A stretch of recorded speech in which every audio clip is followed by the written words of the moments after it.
Buenas noches, ¿cómo están todos? Bienvenidos a Los Villas. Hoy me debe estar viendo menos gente.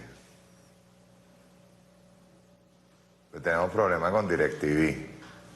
DirecTV se fue del país. Mire, vamos a atacar de frente para ver bien este asunto, ¿no? Ojo. Yo le voy a leer primero una cosita que me llegó por aquí. Lo primerito, para que estemos claritos, para que estemos montados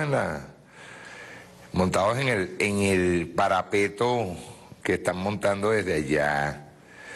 Por cierto, que ya habló Guaidó, que cómo era posible, que el régimen había expulsado a DirecTV. Ya vamos a hablar de eso. Guaidó está cada día más estúpido, más idiota. Y hoy, un momentico, a ver una cosa por aquí. Ajá. La Tiro Bro me pasó un artículo o un mensaje que manda una persona llamada Iván Agüín. Y eso tiene que ver, todo está interconectado, ¿viste? Todo está interconectado. Dice, estimados amigos, me llegó este artículo, me parece muy interesante y creo merece ser analizado. No puedo avalar las cifras que dan sobre la refinería y consumo de combustible, pero vistas por encima, me parece que estas son coherentes. Ustedes dirán, un fuerte abrazo.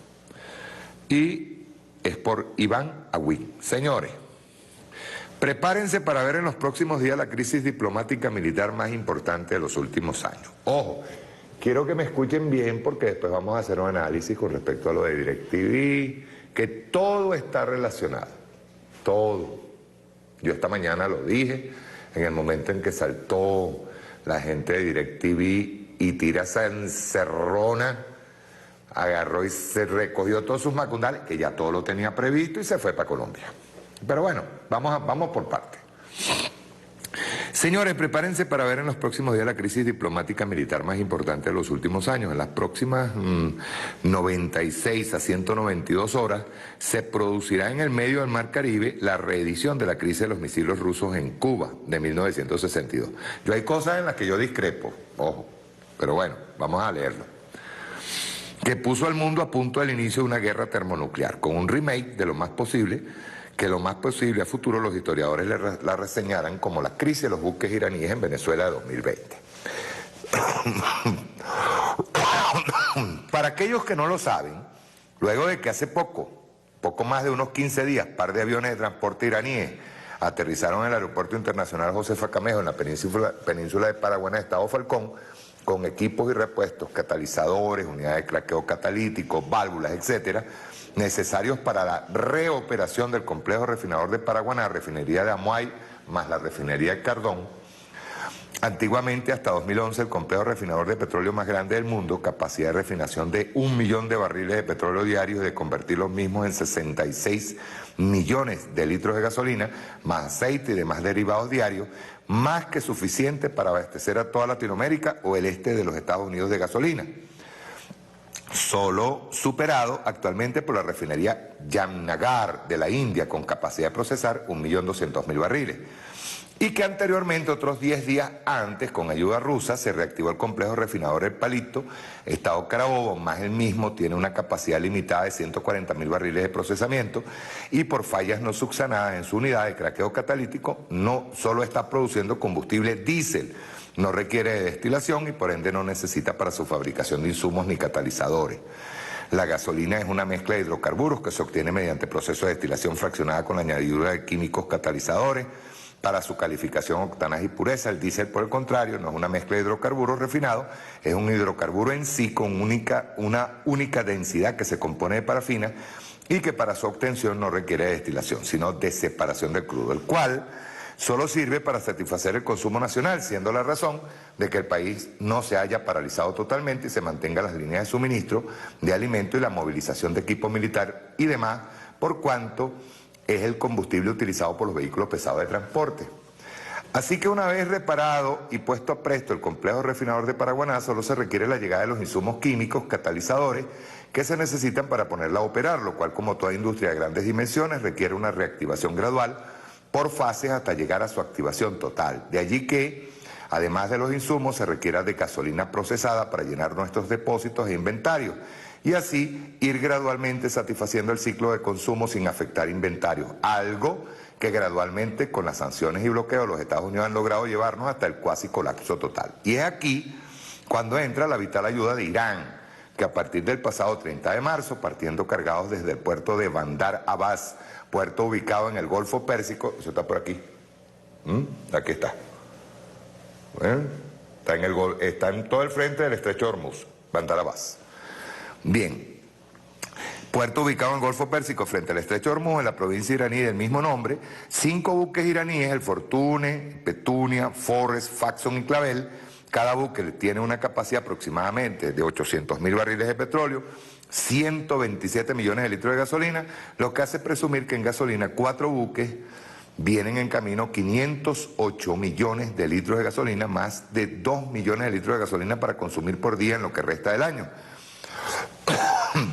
Capacidad más que suficiente para surtir 70.000 automóviles al día, unos 500.000 vehículos a la semana, es decir, alrededor del 25% del parque automotor nacional, y si a eso le sumamos modestamente que con el arranque de la producción gasolinera en Paraguaná, en un minúsculo 10%, la peor de las estimaciones, 7 millones de litros de gasolina al día, se surtiría con ello el 100% del parque automotriz con un superávit del 15% de más.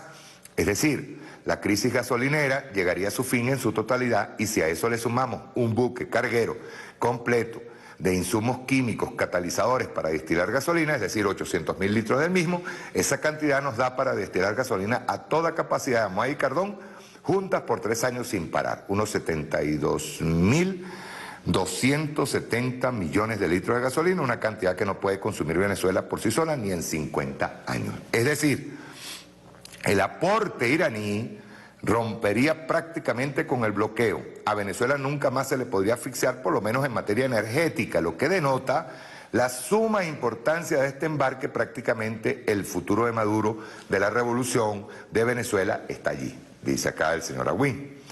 Esta imperiosa necesidad lo sabe tanto Estados Unidos, Venezuela, Irán, Rusia, China. De allí que la partida de póker que se está jugando es de altos quilates. Y esto le da un sentido explosivo a los que en las próximas horas se puede definir. Está en juego la geopolítica global de por lo menos los próximos 30 años. De allí la relevancia que le otorgo poniéndole a la altura de la crisis de los misiles de 1962, la cual definió la geopolítica global del planeta hasta 1991, cuando cae la cortina de hierro, el muro de Berlín y la URSS, prácticamente 30 años de historia. Eliminación del patrón oro, creación del dinero fiat, llegada del hombre a la luna, nacimiento del neoliberalismo, fin del comunismo estalinista, etc. Estados Unidos sabe que el destino de su política de bloqueo total a Venezuela se está jugando. De allí su amenaza de cateo y decomiso de todo buque petrolero que intente entrar o salir de Venezuela mediante el uso de su cuarta flota en los límites del mar territorial de Venezuela. Véase información de Reuters, tal. Dice aquí. Inmediata y enérgica respuesta, y a su vez la inmediata y enérgica respuesta de Irán, que mediante su ministro de Relaciones Exteriores, Mohamed Javad Zarif, dijo: advierto a Washington que si despliega su armada contra varios petroleros de la República Islámica que se dirigen a Venezuela con combustible, se amenaza seriamente la libertad de comercio, la navegación internacional y el libre flujo de energía. E Irán se reserva el derecho a tomar todas las medidas oportunas, necesarias y recíprocas, incluidas acciones decisivas para asegurar sus derechos legítimos y sus intereses contra semejantes políticas de acoso y prácticas unilaterales e ilegales. E inmediatamente Irán convocó al embajador suizo en Teherán para transmitirle directamente las consecuencias de la detención u abordaje de sus buques en aguas internacionales. Suiza representa los intereses de Estados Unidos ante la República Islámica, ya que estos dos países no tienen relaciones diplomáticas desde hace 4 décadas. Ok, ¿qué significa esto? Significa que si Estados Unidos detiene, aborda, catea y o decomisa los buques iraníes, inmediatamente Irán detendrá, abordará y retendrá buques petroleros estadounidenses o aliados en el Golfo Pérsico.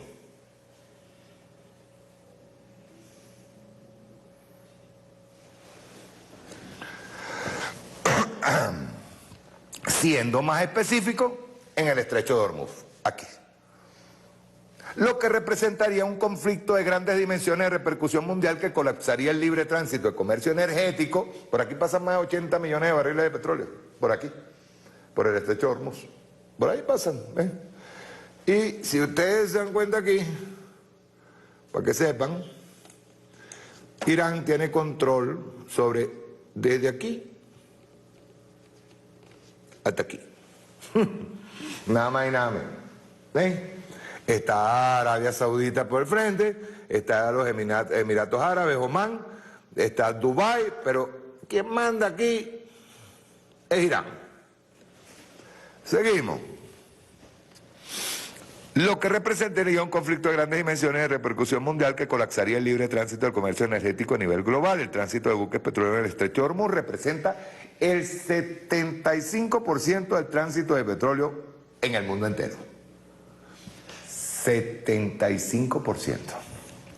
Lo planteado en el párrafo anterior no es cualquier cosa, representa el comienzo de un conflicto del cual no se tiene resultados predecibles que pudiese escalar en un conflicto diplomático-militar de carácter mundial.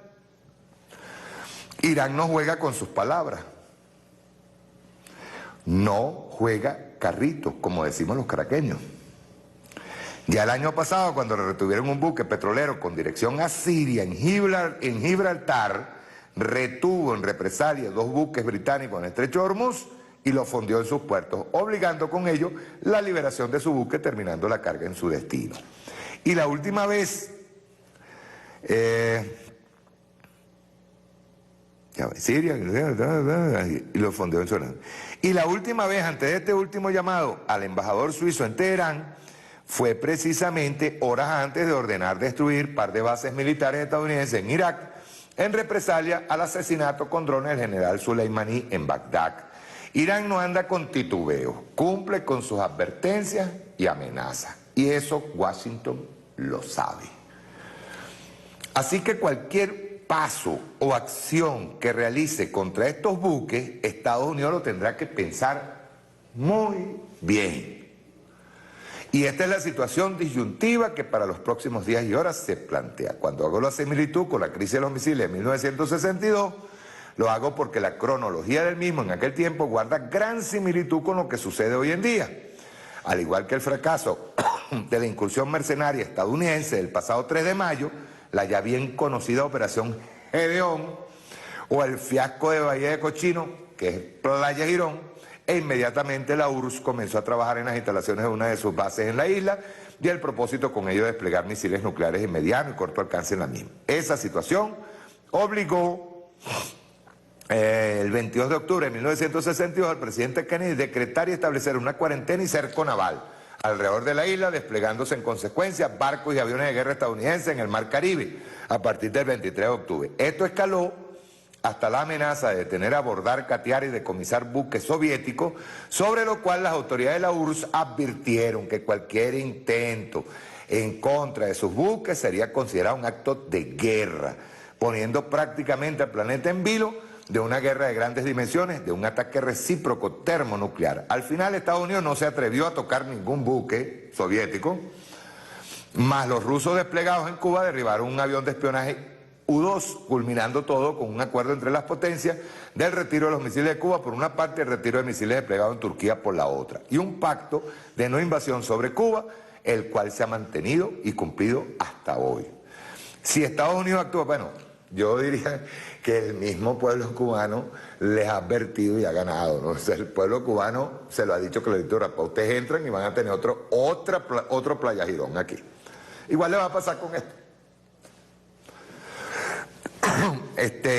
Si Estados Unidos actúa en contra de los buques iraníes, la consecuencia será un conflicto de grandes dimensiones de carácter mundial de escalada impredecible, no solo de carácter militar y diplomático, recesión y crisis económica por la pandemia. Eso también es otro punto. Y si no lo hace, si los buques llegan a puertos venezolanos, el plan del definitivo colapso de Venezuela y en consecuencia caída de Maduro, es hipotético. Yo no digo caída de Maduro, digo caída de la revolución bolivariana.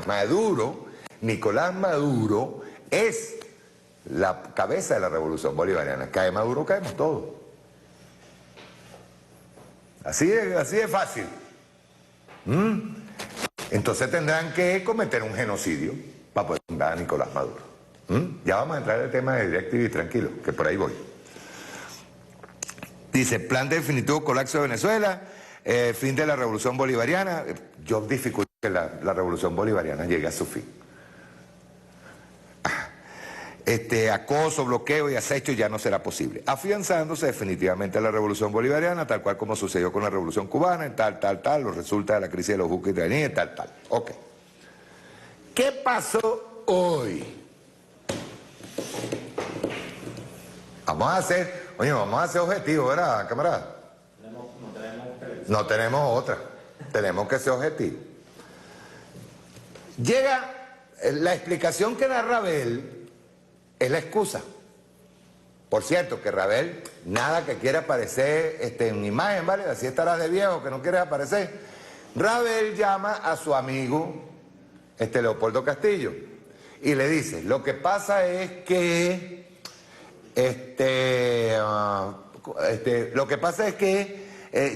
llegaron por unas sanciones que había contra 2 canales en Venezuela.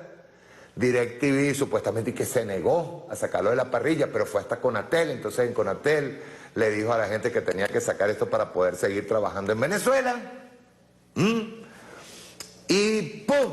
Llegó Venezuela, le dijo que, claro, los malos del gobierno, de Conatel, de la presidencia de la República, Nicolás Maduro, todos nosotros que somos terroristas, que somos de todo, nos negamos pues a sacar del aire a Globovisión y a PDVSA TV. Esa es más o menos la explicación que dan. Entonces llegaron allá en Texas, ve bien, llegaron en Texas y le cortaron la señal a DirecTV. Eso es lo que explican, esa es la excusa. Y lo que es peor es que hay gente nuestra que se la cree. Que llegaron allá en Texas, entonces cortaron la señal de DirecTV, entonces DirecTV tuvo que tomar la decisión muy angustiados que estaban los de DirecTV y se fueron para Colombia. No, eso no es así. Eso no se juega de esa forma. La mentira tiene patas cortas. Les explico. Bien, vamos a empezar a explicar.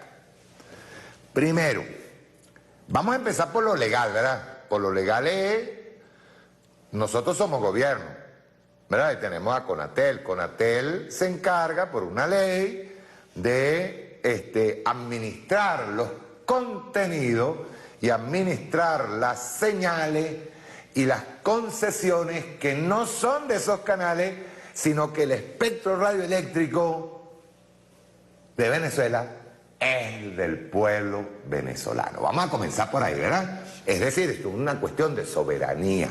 Nosotros, usted, señora, usted, señor, toditos ustedes, somos dueños del espectro radioeléctrico. Es una vaina que no se la han podido tragar los medios privados, ni las compañías privadas de cable. Entonces ellos pretenden hacer lo que les da la gana y lo hacen.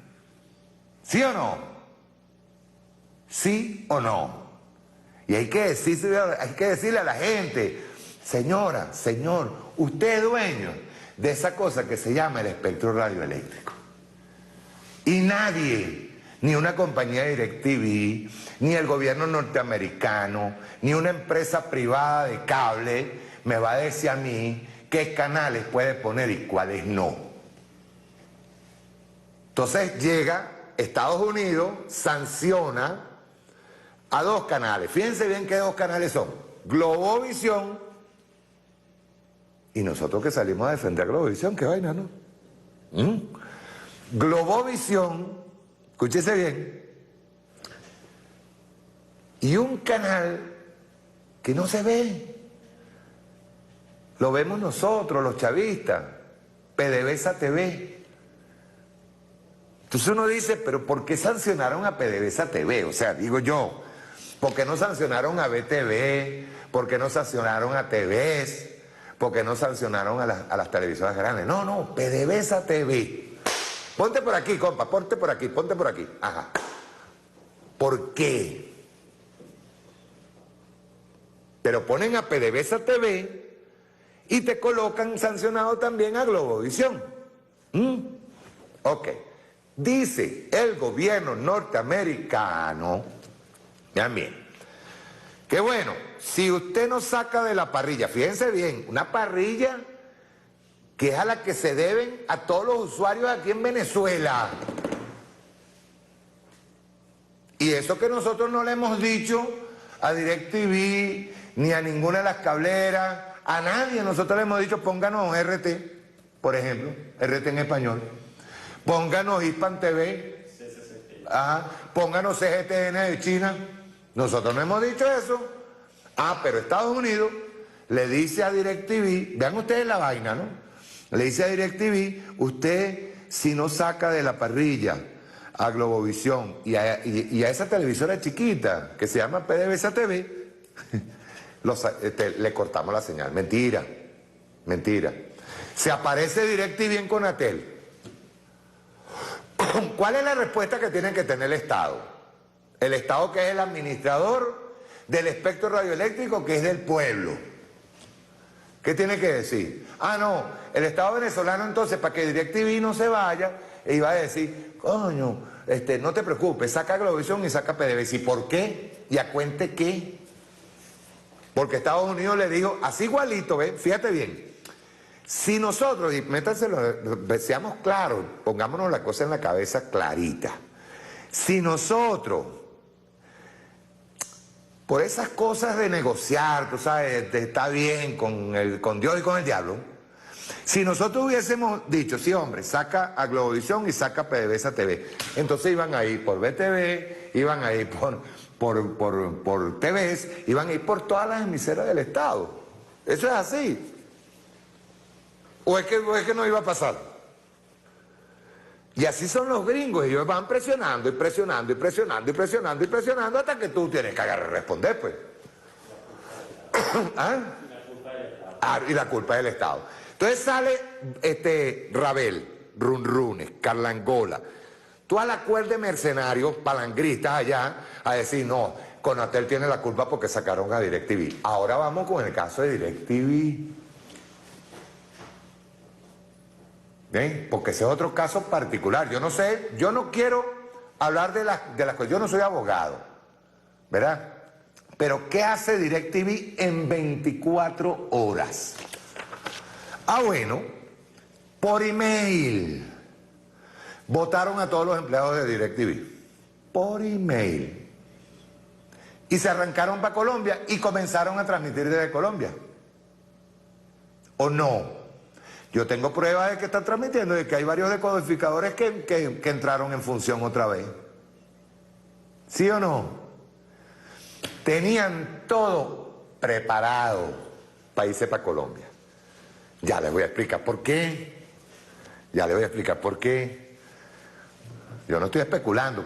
Ya varias cosas de las que dije se están dando. Por ejemplo, vamos a ver aquí. Un momentico. Este momentico. Quiero ver primero una cosa aquí. ¿Dónde está? ¿Dónde está? ¿Dónde está? ¿Dónde está? ¿Dónde está la lista? La lista de los canales que sacaron del aire desde Colombia. Por favor. La lista, Dios mío, porque yo no tengo esto guardado. ¿Por qué? La lista de los que sacaron. Ya la tengo por aquí. Ya sé dónde está. Aquí está.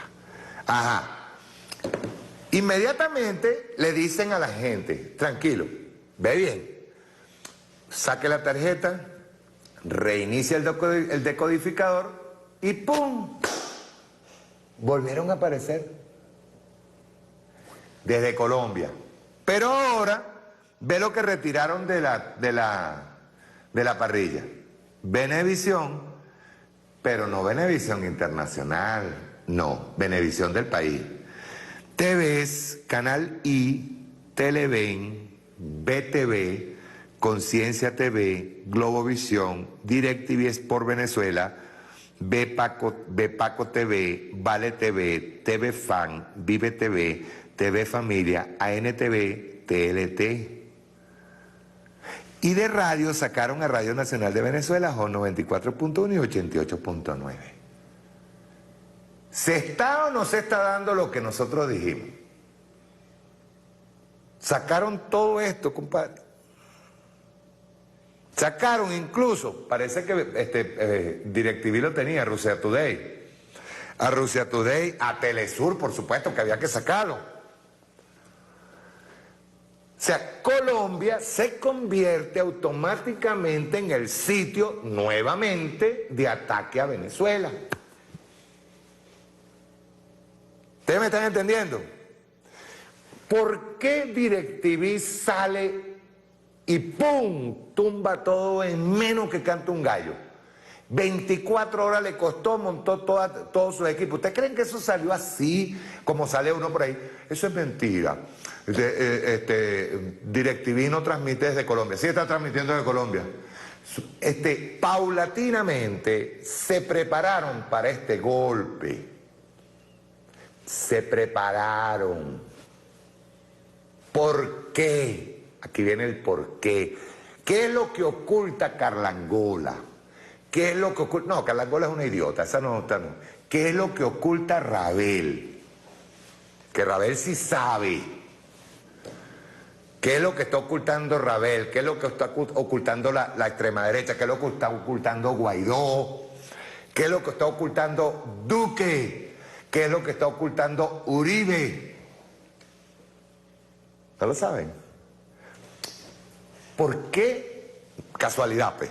Vamos con las casualidades. ¿Por qué se da esto en el marco de las declaraciones que dio ayer Craig Faller, el comandante del Comando Sur? ¿Por qué? Amenazando y poniendo de enemigo, ya le voy a pasar el video, a China, Rusia, Venezuela, Irán, Nicaragua y Cuba. Craig Faller da las declaraciones ayer y hoy amanecieron sin DirecTV. ¿Por qué? Ya le voy a decir por qué, pero primero vamos con el video. Búscame, por favor, el de Carlangola, el número 2, por favor. Dime cuando lo tengas listo, guerrero. Carlangola. Que ella, claro está, tiene esos sueños sexuales con la caída del régimen de la República Bolivariana de Venezuela, este régimen de Nicolás Maduro. Ella sueña con eso, son sueños. Sueños. Y nosotros tenemos que acostumbrarnos, así como ellos no se cansan, nosotros tampoco nos podemos cansar. Y tenemos que ir un paso adelante. Ellos tumban una señal, nosotros tenemos que tener 10 señales montadas. Hay que aprender, hermano. Hay que aprender. Nos tumban una señal, nosotros nos montamos en otra. Punto. Porque así hizo Irán. Irán se montó por encima tecnológicamente a Estados Unidos, yéndole un paso adelante. Y nosotros tenemos que hacer lo mismo. Ahora, ¿qué hace Craig Faller? Vean ustedes la presentación, casi que lo disfruta Carlangola, casi que lo disfruta muchísimo, ¿eh? Y dice, presenta las declaraciones de Craig Faller, más de hecho, ella misma, yo no sé si es que le alteró algo, pero ella misma hace la traducción en esa presentación. La traducción de lo que dice supuestamente Craig Faller, pero después yo averigüé si efectivamente mucho de lo que, aunque tú sabes que Carlangola le puso piquete, pero mucho de lo que dijo está allí. Rueda.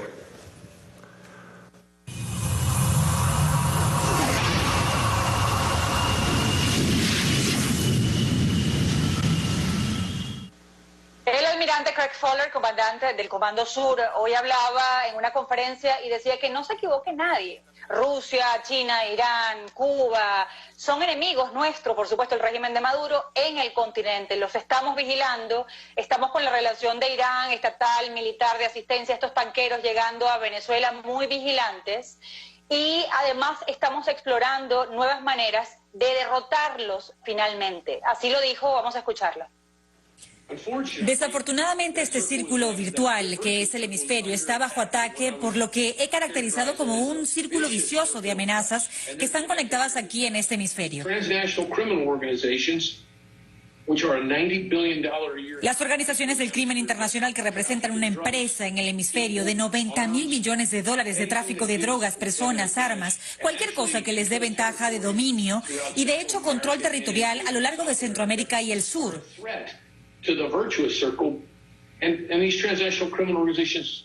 Nuestra amenaza de este círculo virtual y estas organizaciones del crimen internacional prosperan a través de la corrupción, los sobornos, el lavado de dinero, que debilitan las instituciones y la democracia.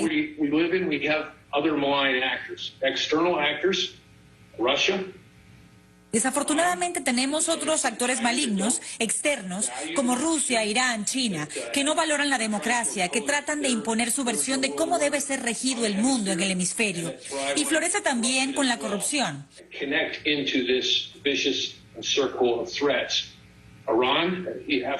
Se conecta con este círculo vicioso de amenazas. Irán, ¿qué intereses tiene en Venezuela? Lo que hemos visto recientemente, indicaciones de ayuda militar, ayuda estatal iraní en Venezuela. Y después están actores malignos en el hemisferio como Cuba, Nicaragua, Venezuela.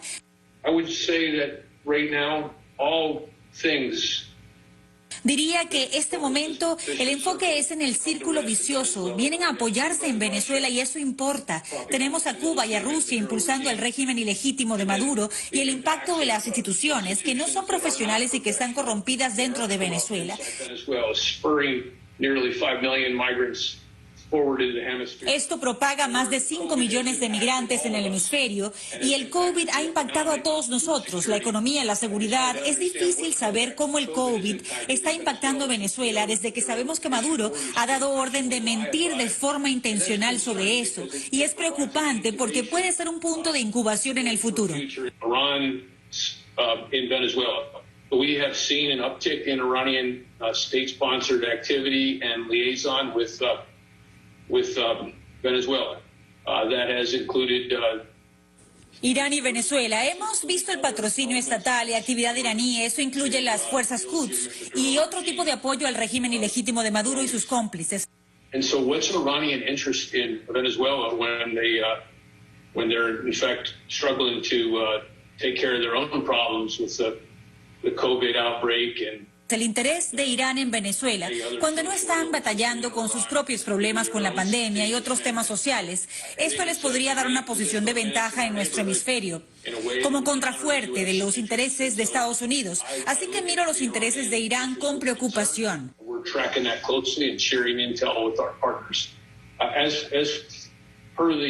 Estamos rastreándolo de cerca y estamos compartiendo inteligencia con nuestros aliados. Sobre las preguntas sobre tanqueros que entran y salen de Venezuela, Chávez y Maduro han quebrado la industria petrolera, la dejaron en ruinas.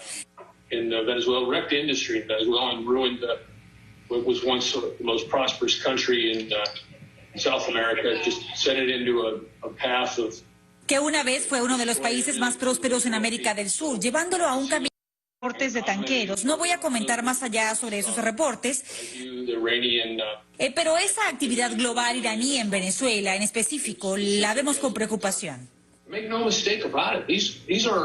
Que nadie se equivoque, ellos son nuestros enemigos. Han matado más de 70.000 personas aquí en Estados Unidos, han socavado las democracias y la seguridad. En este círculo virtual que es nuestro vecindario, los buenos han sido sacudidos por estas organizaciones.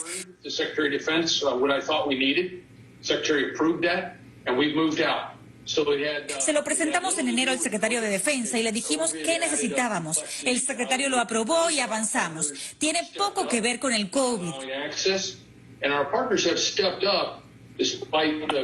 La pandemia le agrega complejidad a lo que hemos desplegado, pero nuestros aliados dieron un paso adelante permitiéndonos el acceso y lo han hecho a pesar de un ambiente de coronavirus para ocuparse de este enemigo. Colombia tiene la operación Orión en fase 5. El año pasado los aliados participaron en el 50% de las incautaciones y este año 75% de las operaciones. Esto es todo para ir detrás de una amenaza persistente que comenzó antes de la pandemia y estamos poniendo mucha presión, así que podemos quebrarlos, desestabilizarlos, hasta vencerlos.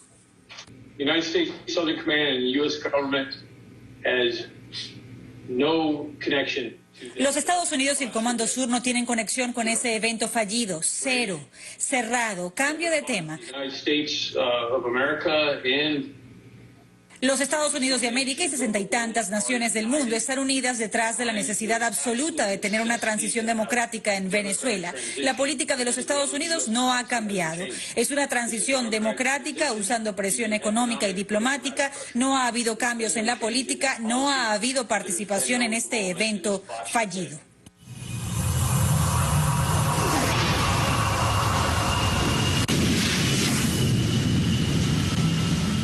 Por supuesto que dice que ellos no tuvieron nada que ver con la operación Gedeón, el fracaso terrible que tuvieron allí. Bueno, está bien, no hay problema. Pero hay una cosa que me llama la atención de Craig Fowler. O sea, nosotros somos los causantes, China, Rusia, Irán y Venezuela somos los causantes de las 93.000 muertes que lleva el COVID.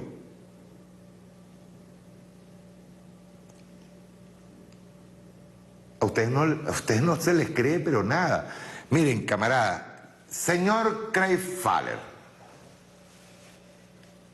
en Estados Unidos ustedes tienen 1.570.583 casos según lo que llevamos aquí. ¿Sabe cuántos casos hay en el mundo, señor Craig Fowler? Hay 4.986.000. Ustedes casi más de un 40% lo tienen ustedes nada más en Estados Unidos, de casos detectados. ¿Sabe por qué, señor Craig Fowler? Gracias. Se lo voy a poner bien claro. ¿Sabe usted por qué, señor Craig Fowler? Por la irresponsabilidad de ese orate que ustedes tienen en la Casa Blanca. Que ahora no haya que hacer. Tú sabes que yo recuerdo muchísimo lo que hace Trump para llamar la atención. Y él pareciera que estuviera haciendo todavía el programa de The Bachelor. ¿Se acuerdan? You're fired, está despedido. No, el que está despedido de la Casa Blanca va a ser él lo sabe. Entonces no haya que hacer. Acusa a China, ahora otra vez volvió a amenazar a la OMS, a la Organización Mundial de la Salud, con salirse, manda a Pompeo a la Corte Penal Internacional, y le dice, ojo, amenaza a la justicia de la Corte Penal Internacional porque la Corte Penal quiere investigar los asesinatos y el genocidio que ha hecho Israel, el gobierno sionista de Israel. Así es como actúan ellos. Dicen el vecindario. Nosotros, si es verdad, somos un vecindario, todos vecinos, pero tú no puedes entrar a mi casa. ¿Qué es eso? Ya cuente qué. Vienen 5 buques iraníes, fíjese bien, vienen 5 buques iraníes con ayuda a Venezuela, los hermanos iraníes que fueron durante mucho tiempo, fueron atacados, fueron desprestigiados, descalificados por parte de la prensa norteamericana. Llegó el comandante Chávez y se acercó al pueblo iraní, se acercó al liderazgo iraní, Salam Aleikum, a todo el pueblo iraní, y hoy estamos unidos tratando de reparar lo que el señor Rafael Ramírez, que no está ni sancionado ni es buscado por la ley norteamericana, nos dejó destruidos. ¿Ustedes creen que somos pendejos? Y el señor Craig Fowler habla de que no, nosotros ese intento fallido no tenemos nada que ver, nosotros todo lo hacemos en medio de la democracia, presiones de paso todas ilegales. Pero ustedes dicen que no lo hacen por la violencia. Sí. ¿Y qué fue lo que pasó aquí el 11 de abril? ¿Y qué es lo que hace, por ejemplo, hizo un Bolton, o por ejemplo un Elliot Abrams cuando instiga a la Fuerza Armada a tirarse un golpe de Estado, a no reconocer a la Revolución Bolivariana? ¿Por qué? Eso no es violencia. Y no digamos de todo lo que ha estado detrás, siempre el Departamento de Estado con guarimba. Llegaron a reconocer a un presidente que es virtual, que es de ellos. Es una cosa que es de ellos, eso es la nada, eso es una vaina que por aquí anda. Lo que hace es sacar Twitter, porque hasta le tienen miedo al COVID. Eso es todo. Cada vez que puede sacar, y cada día que saca un Twitter, es peor todavía, es más idiota todavía. Ese que dicen que es presidente. ¿Cuál es su problema real, señor Faller? Tiene dos problemas en este momento. Usted le toca un tanquero a Irán. Véngase para acá, compadre, un momentico. Usted toca, escúchese bien. Ustedes, norteamericanos, están en este momento porque saben, ustedes están evaluando y saben en el peo tan grande que se meten si llegan a tocar uno de esos barcos cargueros, tanqueros que vienen a Venezuela. El estrecho de Hormuz, que es esto que está aquí, mira, esto que está aquí, eso, los tanqueros vienen de este puerto que se llama Bandar Abbas, este que está aquí, ahí vienen, de aquí vienen, de aquí.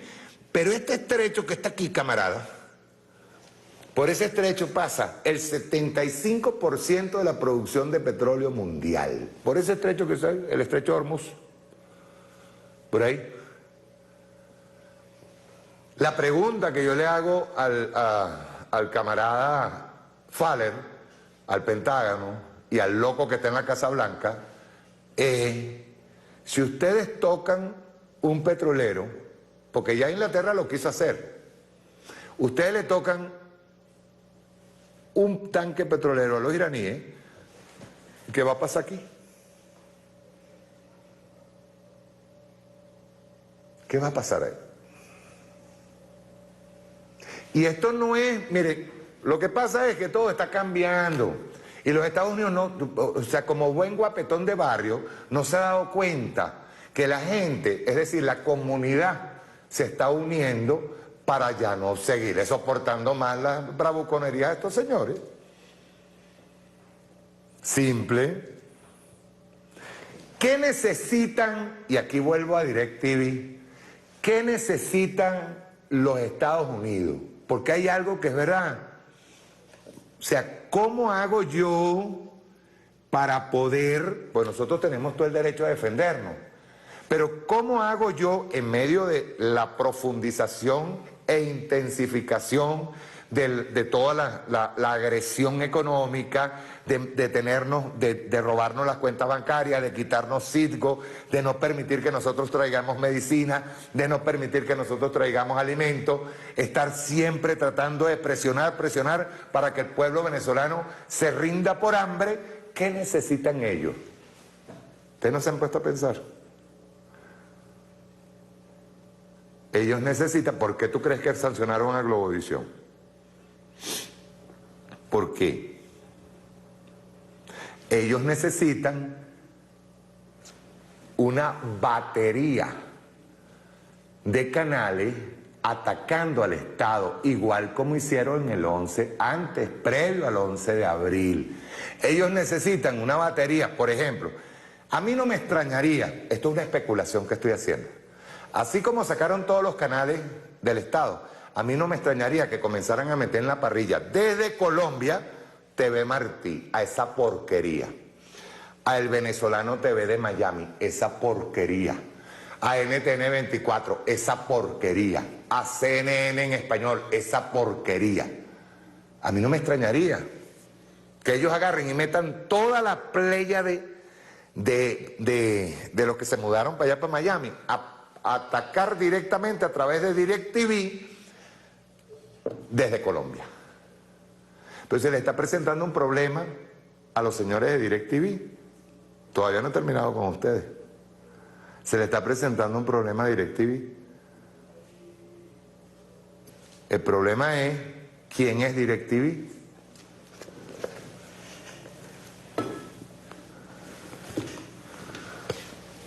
¿Ustedes recuerdan este librito? ¿Lo recuerdan? Ajá, lo tengo aquí. ¿Ustedes recuerdan este librito? Los documentos secretos de la ITT. Ok, vean bien. La ITT es la dueña de DirecTV. Por ahí dijeron, no, que desde Texas le cortaron la señal a DirecTV. No, eso no funciona así. La ITT es tan poderosa como el Pentágono. La ITT participó del golpe de Estado Allende desde el año 70 hasta el 73 y los documentos lo demuestran. Miren,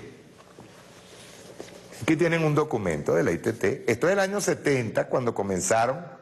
Ahí lo tienen, ¿ves? Del año 70. Tira un poquito para atrás, compa. Ándale. Tira un poquito para atrás la cámara.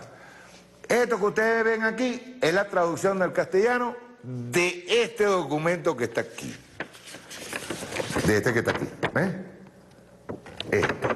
Este documento desclasificado es este que está aquí. ¿Qué dice? Un tal señor Mr. Jerrity, que es de la ITT,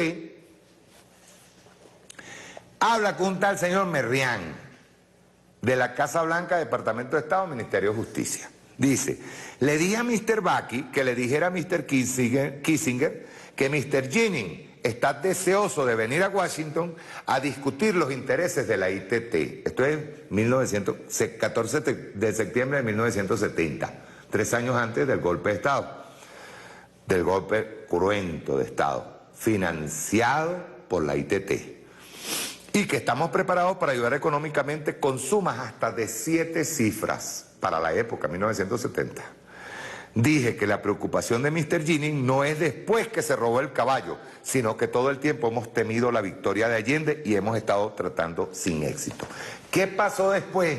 La ITT le advierte a Nixon que Allende va a ganar y que, no, es más, de hecho, manejan la idea de el golpe, de no permitir que Allende tome posesión. Allende toma posesión y luego asesinan al general Snyder, que era afecto a la institucionalidad castrense. O sea, era un hombre que no lo iba a comprar Norteamérica para un golpe de Estado. Y Allende comete un error y coloca de ministro o de comandante del ejército, coloca a Pinochet, Augusto Pinochet. Vean esto, los diarios, esto es de 17 de septiembre del 70, esto es de International Telephone and Telegraph Corporation, ITT, cuartel general, entregado a John Mulliken del Time, Charles Bartel, Chicago Sun-Times, Jerrity a Tema Chile, personal y confidencial. Los diarios del Mercurio son otro factor clave. Es extraordinariamente importante mantenerlos vivos y publicando entre ahora y el 24 de octubre. Esto fue antes de que Allende tomara el poder. Son la única voz francamente anticomunista que queda en Chile y están bajo presión, especialmente en Santiago. Este puede resultar el talón de Aquiles de la gente de Allende. Cuando ustedes van al golpe de Estado,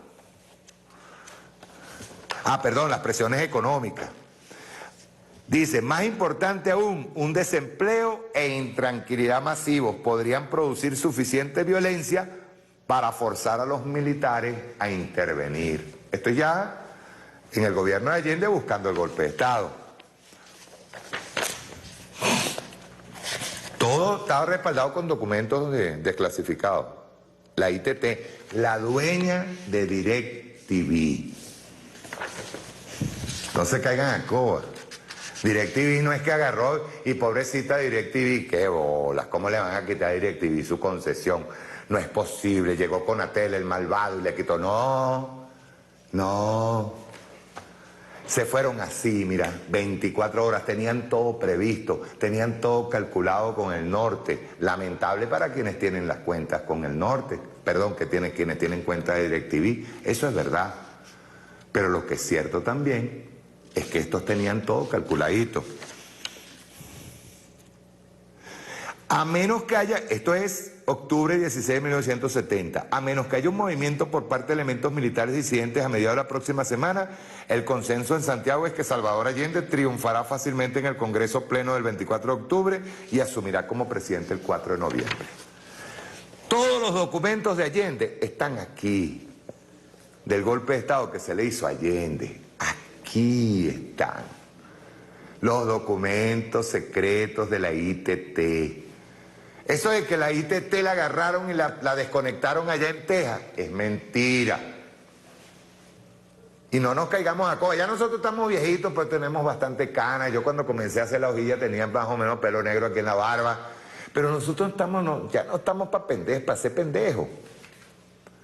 ¿Qué nosotros deberíamos hacer? Si es verdad, nosotros tenemos que agarrar y multiplicar los esfuerzos, así como estamos multiplicando los esfuerzos en la refinería, para retornar a la producción de gasolina, con la ayuda de los amigos iraníes, de los camaradas y hermanos iraníes. Un abrazo, repito, salam aleikum, a todos los compatriotas iraníes que se encuentran en Venezuela, ayudando a que nosotros podamos restablecer algo que ya venía echando a perder el señor que estaba por allá afuera, con mucho dinero.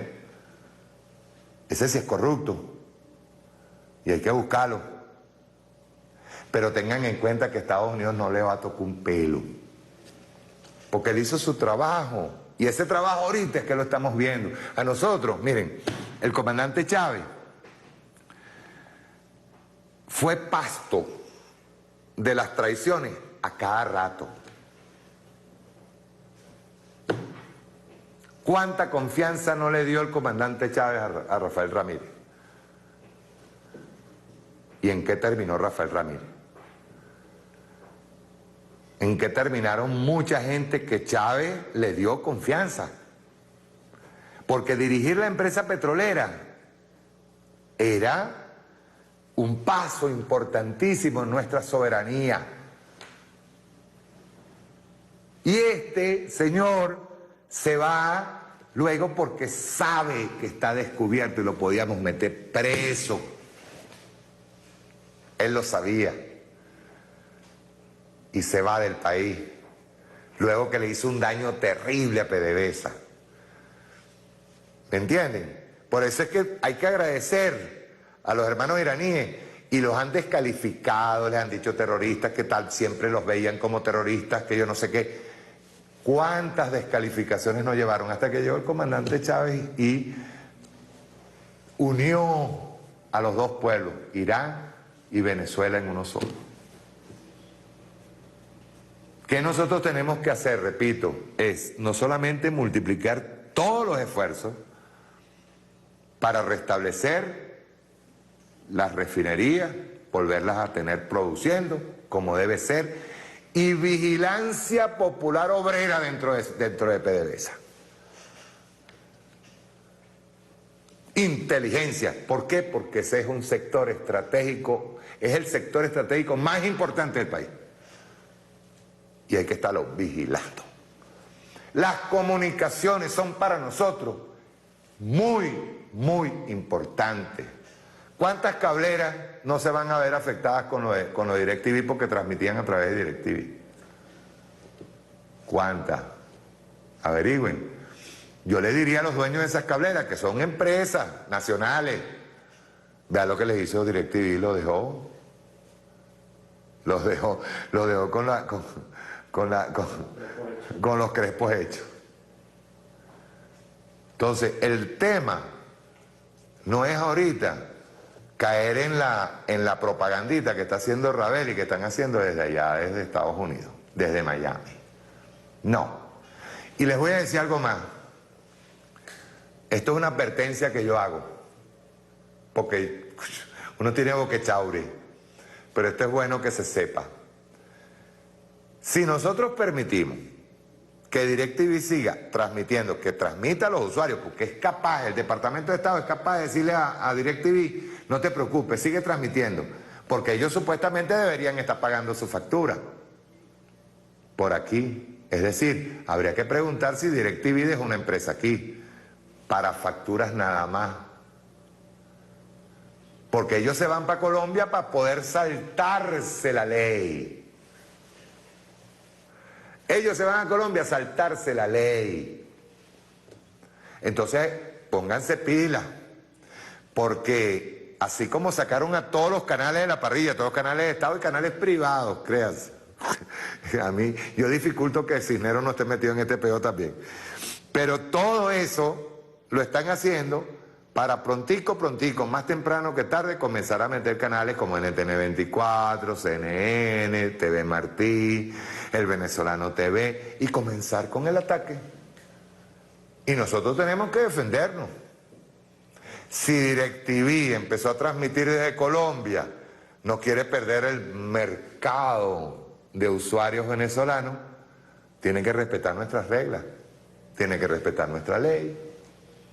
Si no, tiene que haber la manera de nosotros tumbar el DirecTV. Tiene que haberla. Tiene que haber la manera. Pero ellos no van a agarrar y a irse impunemente para Colombia a transmitir lo que les dé la gana en contra de Venezuela, porque eso no lo vamos a permitir. Y estoy haciendo esa advertencia. Estoy haciendo esa advertencia porque sé que eso va a suceder, que eso va a pasar así. DirecTV está en manos de la ITT. Es más, de hecho, yo conseguí una entrevista, el número 1, en donde ven a Nixon hablando de este señor que les mencionaba ahorita, de Gerrity, cuando habla de la ITT en una llamada, porque acuérdense que Nixon parece que le gustaba grabarse a sí mismo y se encontraron muchísimas grabaciones. Entonces quiero pasarles este video para que ustedes vean Democracy Now! Entrevistando a una persona, pero le pasan un video en donde una llamada en donde estaba hablando Richard Nixon con uno de la Casa Blanca y estaban hablando de la ITT y de este tipo, de Gerrity. Vamos a verlo, rueda.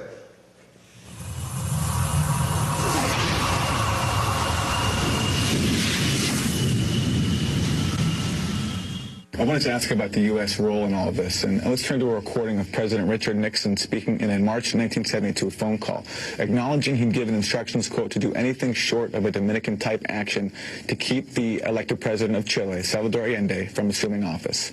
The phone conversation was captured by his secret Oval Office taping system. In this clip, you hear President Nixon telling his press secretary, Ron Ziegler, he had given orders to undermine Chilean democracy to the U.S. ambassador. But, quote, he just failed. He should have kept Allende from getting in. Listen closely. Yeah. Yes, sir. Have you said anything, Ron, with regard to the ITT in Chile? How did you the State Department dealt with that today. Oh, they did? Yes, sir. What did they do? Deny it?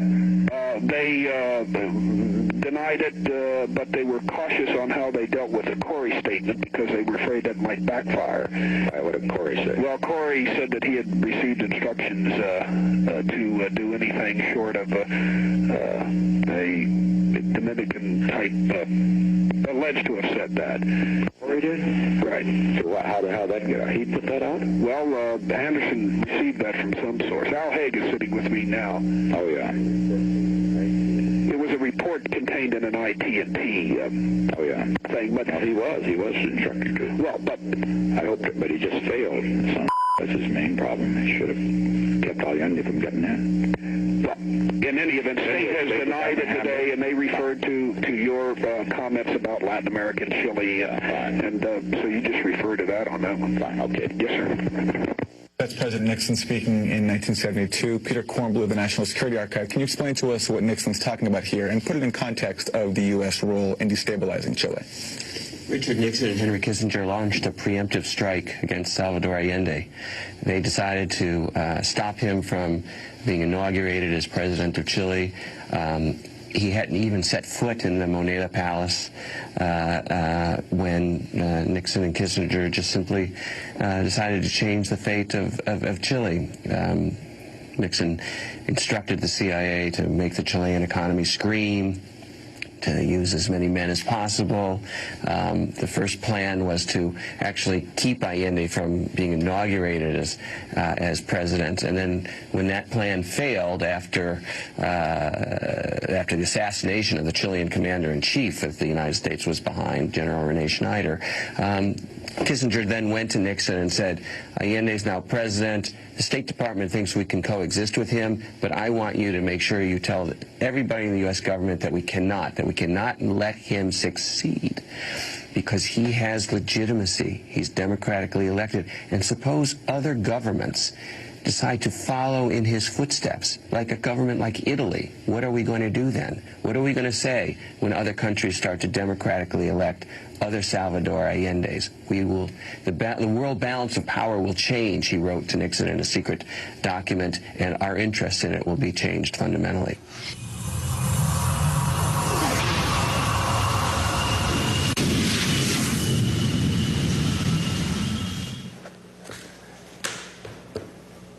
Quiero decir dos cosas. Miren, yo repito, esta revolución no es para timorato. No es para timorato. Nosotros tenemos que crear las condiciones para traernos, para montar una estructura. Las empresas privadas pueden montar una estructura que pueda traer tranquilamente televisión, si es que eso es una necesidad vital. No, la necesidad vital se llama defender la soberanía nuestra. Eso es igual que en el caso de los COVID, del COVID-19, de los contagiados. Fíjense, se disparó la cantidad de contagiados. Se dispararon. Pero la mayoría son de afuera. Lo venimos diciendo. Tenemos más de 2 semanas diciendo, 2 semanas, yo creo que más, diciendo nosotros estamos enfrentando la pandemia nuestra más la pandemia de Brasil y responsabilidad de Jair Bolsonaro y la pandemia de Colombia y responsabilidad del señor Duque. Nosotros estamos diciéndolo desde hace rato. 100 y pico de casos, creo que fue. De los cuales la mayoría son importados. Cuando nosotros decimos importados, ¿qué significa? ¿Qué significa cuando nosotros decimos importados? Decimos importados cuando tenemos una cantidad de infectados que llegaron del exterior, que nosotros estamos obligados a atender a nuestros compatriotas. De hecho, está una misión programada única y exclusivamente para traernos a nuestros compatriotas. Pero se fijan que están llegando casos del exterior, casos específicamente de Brasil y de Colombia. Y hay que decirlo así por toda la calle del medio. El que llega con el COVID-19 debe atender el protocolo de cuarentena. Protocolo de cuarentena, el protocolo de curación. ¿Por qué? Porque se convierte en un foco de infección para los demás, para el resto de los habitantes del país. ¿Qué le conviene a Colombia y a Brasil? ¿Qué más no le conviene a Estados Unidos, a Colombia y a Brasil que decir que nosotros estamos infectados de COVID por todos lados? Entonces, el presidente Nicolás Maduro, con todo su gabinete, con un comando específico para tratar la recepción de compatriotas del exterior, de atender y cortar la cadena de infección del COVID-19, porque somos el país en Latinoamérica y el mundo, uno de los países con mejor resultado en respuesta a la pandemia. ¿Qué hacemos? ¿Rompemos con eso? O porque venga una persona X y viene con COVID y se le dice, señor, usted tiene que ir a cuarentena, usted tiene que ser atendido por este lado, usted va a atenderse aquí en la cuarentena tal, y esto, ¿verdad? Entonces llega la persona y diga, no, es que yo pasé para acá y a mí me trajeron, entonces yo me tengo que ir para Caracas ya para ver a mi familia. No, eso no es así. Y tiene que haber conciencia, así como nosotros, el pueblo venezolano, total en el país, asumió la cuarentena de manera voluntaria, disciplinada. Los que vienen del exterior, si vienen contaminados, camarada, usted tiene que pasar por aquí. Y no se puede molestar a nadie. Y le voy a decir algo más. A todos los que estamos atendiendo ahora y se le está poniendo bajo cuarentena. Usted no está poniendo ni medio para comer, para el alojamiento de la cuarentena, para el tratamiento, usted no pone ni medio. En cambio, en Colombia, donde usted vino, o si vino de Europa, o si vino de Brasil, a usted le cobran, no solamente que le cobran, es que le quitan el ojo de la cara por un tratamiento. Entonces tenemos que ser en eso conscientes. Conciencia, camarada. Conciencia. Eso es igual que el caso de DirecTV. ¿Molesta? Sí molesta. Pero debería de hacerse un comité de usuarios, creo que ir al Tribunal Supremo de Justicia, porque hay un delito por parte de esa empresa. A lo mejor dirán, ajá, ¿y cómo vamos a demandar a esa empresa? Hay mecanismos para demandar a esa empresa. Si se hace un comité de usuarios de los que han sido engañados por esa empresa, que se fue de un día para otro, no por culpa de Conatel, se fueron ellos y se fueron para Colombia y le cortaron la señal de DirecTV, preparen todas las instancias, pídanle al Tribunal Supremo de Justicia y pídanle a un staff de abogados, ¿verdad?, que el Estado pueda asumir. Así yo lo estoy diciendo sin saberlo, pero yo creo que el Estado tiene que asumir una demanda internacional en contra de DirecTV. Pero no se moleste con el Estado, no se moleste con la revolución. No, a nosotros no nos puede venir Estados Unidos y venir a chantajear que porque DirecTV está aquí, entonces yo tengo que agarrar y sacar del aire a Globovisión o a PDVSA TV porque a Estados Unidos le da la gana porque sancionó esos dos canales. No, eso no es así, nosotros estamos en nuestra patria. Y déjense de estar pensando en pajaritos preñados. DirecTV se fue porque le dio la gana, porque lo tenían planificado, porque todo estaba montado ya en Colombia para hacerlo. Sáquense de la cabeza que es que salieron pobrecitos y votaron a toda esa gente. En 24 horas prepararon los emails para votar la gente. Se prepararon para instalarse en Colombia y empezaron a transmitir desde Colombia. ¿Qué más quiere usted? Ah, no, yo estoy molesto porque no voy a poder ver mi novela. No, esto va más allá de una novela, esto va más allá de una película, esto va más allá de una programación. Esto es soberanía. Y nosotros no podemos permitir que los planes de los Estados Unidos sigan concretando nada más que por solo hecho de que, bueno, porque yo estoy molesto porque yo quería ver mi novela hoy en la noche. Eso no es así. Este es nuestro país. Nuestra patria está siendo atacada.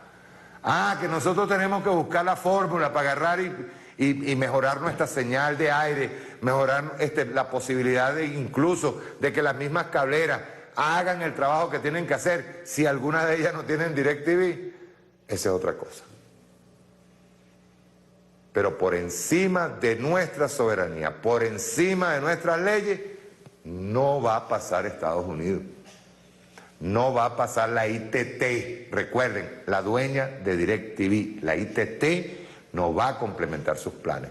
Y se los vamos diciendo de antemano, se lo voy diciendo clarito y raspado. Buscaremos la manera, en el momento en que nosotros veamos que están metiendo a CNN, que están metiendo a todo esto, veremos la manera de tumbar esa señal. Como debe ser, porque ya basta. O sea, nosotros no podemos seguir haciendo el papel de pendejo, camarada. Así de simple. Ahora, con respecto a Irán, Irán está más claro que nunca. Dígame usted la respuesta que dio Irán. ¿Tienen el video 3 listo?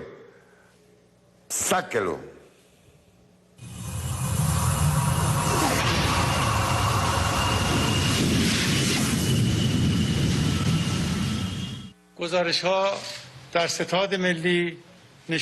El portavoz del gobierno de Irán consideró un nuevo injerencismo las amenazas de Estados Unidos para impedir el paso de los petroleros iraníes que transportan combustible a Venezuela. Aseguró que todas las opciones están sobre la mesa en lo tocante a estas amenazas. Esperamos que Estados Unidos no cometa un error, pero consideraremos todas las posibilidades y estamos listos para los peores escenarios. Rabi insistió en que ningún país está obligado a respetar las sanciones unilaterales de Estados Unidos y reiteró que el comercio de Teherán con Caracas es un intercambio entre dos países independientes y se realiza en el marco de las normas internacionales. El envío de los buques cisternas se realiza a petición del gobierno venezolano y en base a la libre voluntad de los países en los intercambios internacionales habituales. Por otra parte, el portavoz de la Cancillería iraní tildó de ilegítimas y descaradas las amenazas de Estados Unidos.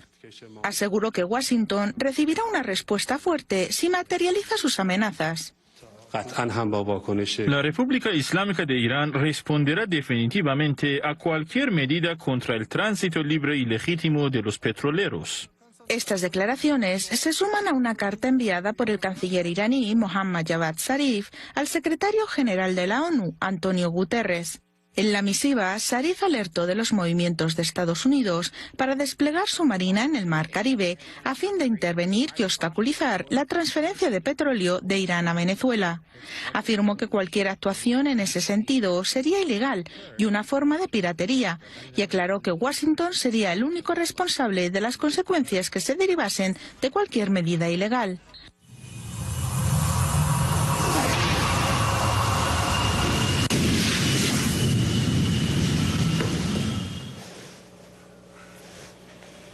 Quiero responderle a una compatriota amiga mía.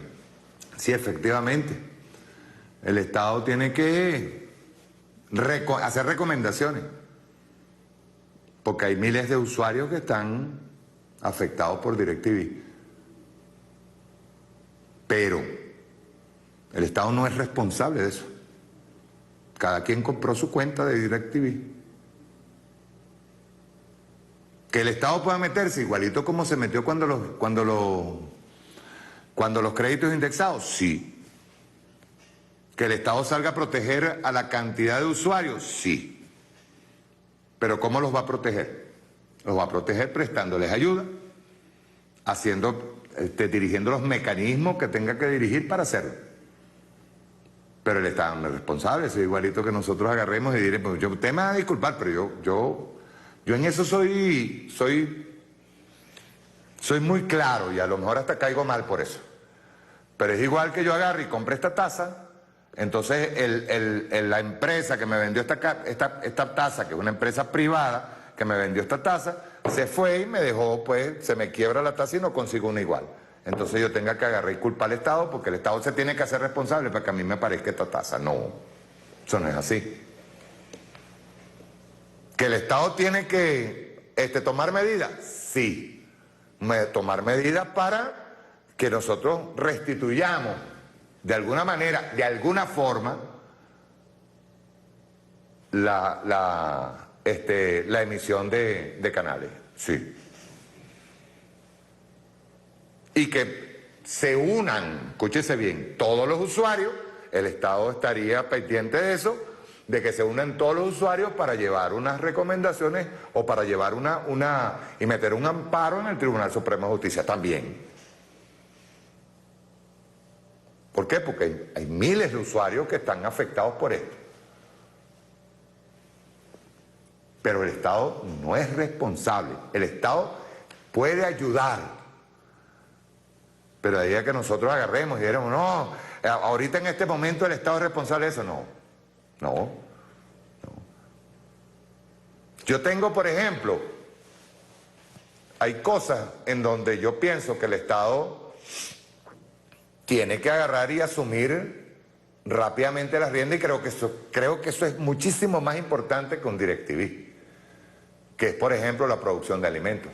Que me venga un Lorenzo Mendoza que tiene tiene el permiso del Estado para hacer alimentos. Los alimentos sí son necesarios, absolutamente necesarios para una vida. Y yo ahí sí soy de los que piensa que el Estado tiene que tomar previsiones para ir en contra de todo aquel que esté utilizando, por ejemplo, en el caso de los alimentos, que es un sector primordial, un sector estratégico, que lo utilicen para un golpe de Estado. Igual pasa con la energía, con el sector eléctrico, Por eso nos negamos tanto a cualquier tipo de privatización de PDVSA, de electricidad, y de paso, no es que nos enfrentamos a eso, sino que es necesario que el Estado mantenga control sobre todos los sectores estratégicos. Pero una empresa como DirecTV se va, nosotros estamos obligados, eso sí, como Estado, a ayudar a que los usuarios monten sus comités de usuarios, vayan al Tribunal Supremo y hagan las providencias necesarias. Eso sí. Porque si no, estamos cayendo en el mismo tipo de propaganda que están haciendo desde Miami. No, el Estado, Conatel es culpable de que hayan quitado a DirecTV. No, Conatel no es culpable.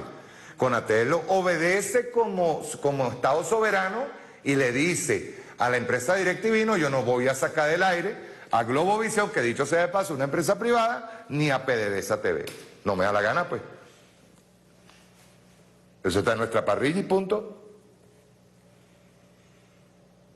Yo no voy a obedecer, bajo ningún punto de vista, voy a obedecer a sanciones norteamericanas a una empresa privada y que esa empresa privada venga con Conatel a decirme a mí qué es lo que yo debo hacer o qué es lo que yo debo mantener. Entonces yo, por evitarme los problemas con los usuarios, yo agarro y le digo, está bien, sí, saca PDVSA TV y saca Globovisión. ¿Ustedes saben el precedente que se estaría marcando ahí?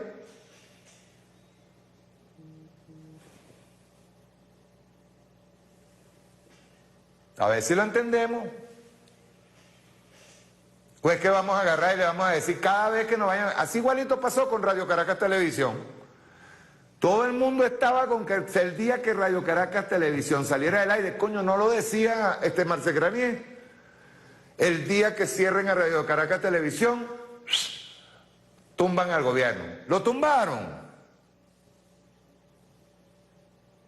Y es que Marcel Granier se creía dueño de ese espectro radioeléctrico del Canal 2.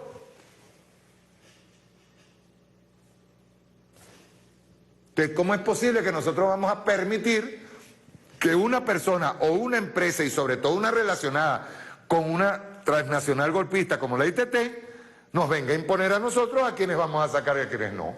No, eso no es así. Eso no es así. Por eso no caigamos en contradicciones. Al pan pan y al vino vino.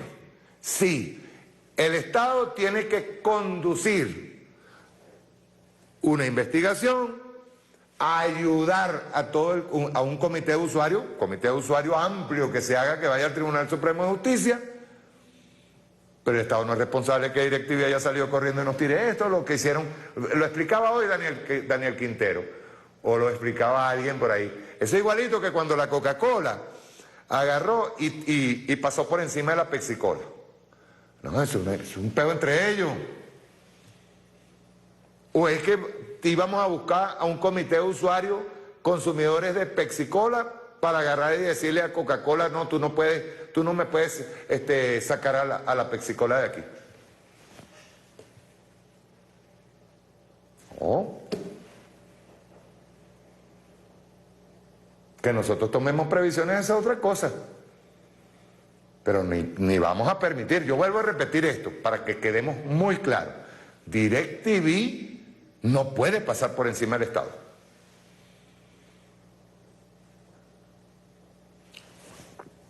Así haya pasado, así tengan problemas con las novelas, si no ven películas, si no ven esto.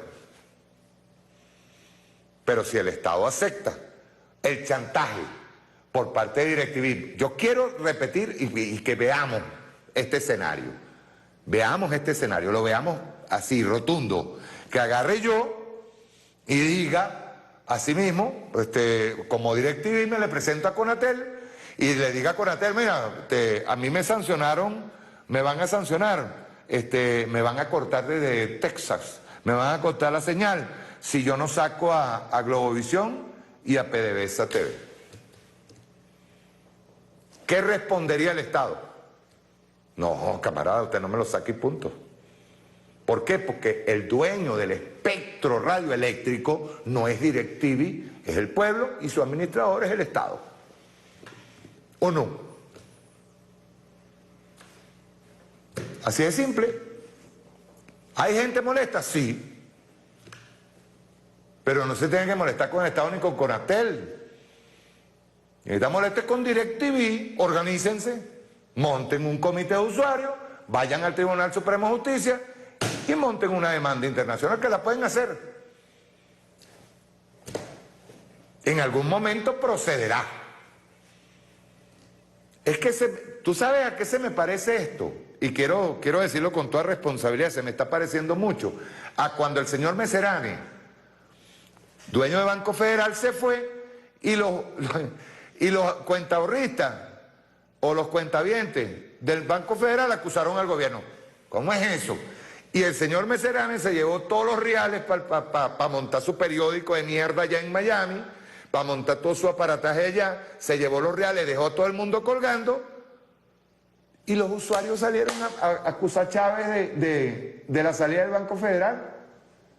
Y el ladrón tranquilo allá disfrutando y la gente aquí acusando a Chávez. Y así todo, vino Fogade, lo que nunca habían hecho un gobierno en la Cuarta República. Y llegó Fogade y respondió por los reales de la gente del Federal. ¿O no? Claro. Igual pasa aquí. Ah, no, ya voy, espérate un momentico, vamos a ver qué pasó. Pero no es que yo voy a salir ahorita. No, a Conatel tenía que... Conatel, no, vale, ya eso estaba preparado. DirecTV agarró, cogió sus maletas y tenía todo montado en Colombia. O no lo ha demostrado en 24 horas. La mente de madre es para DirecTV y para ir para la ITT. No para el gobierno ni para Conatel. No. Me disculpan. Vamos a ver detrás de la razón, por favor. Quiero responder una cosa que dijeron ahí. Detrás de la razón es un programa de Hispan TV donde se habló del tema de Irán. Vamos a verlo, rueda.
Sube la tensión entre Irán y Estados Unidos y ahora se agrega además un factor más, Venezuela. Estados Unidos está enviando buques de guerra al Mar Caribe. Y lo está enviando porque barcos de Irán van hacia allá. En este momento los barcos iraníes se disponen a cruzar el Océano Atlántico rumbo hacia América. Donald Trump dice que no quiere barcos iraníes ni en Venezuela ni cerca de Estados Unidos. ¿De qué se trata todo esto? Soy Roberto de la Madrid y desde esta zona, justo donde zarparon los barcos rumbo hacia América, detrás de la razón.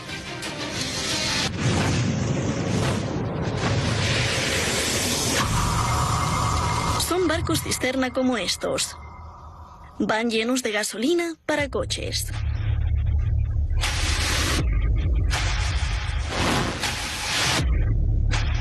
Irán está enviando barcos hacia el Mar Caribe, en América. Según compañías de rastreo satelital, llevan casi 50 millones de dólares en gasolina para abastecer a Venezuela.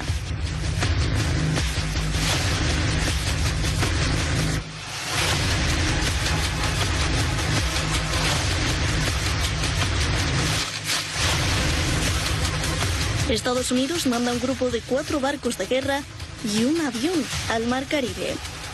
Ni nosotros ni los países de la región queremos barcos iraníes, dicen. Estos son los barcos que envió Donald Trump. El buque de combate USS Detroit.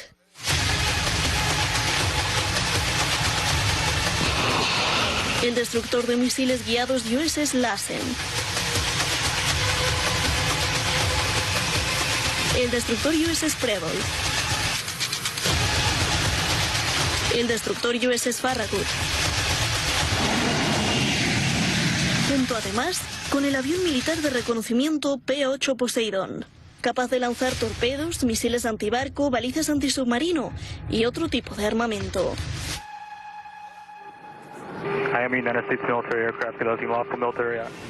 Se filtra que Washington baraja detener a los barcos iraníes. No solo no es bienvenido por Estados Unidos, sino que no lo es por la región y estamos buscando medidas que puedan tomarse, dijo un funcionario de la administración Trump.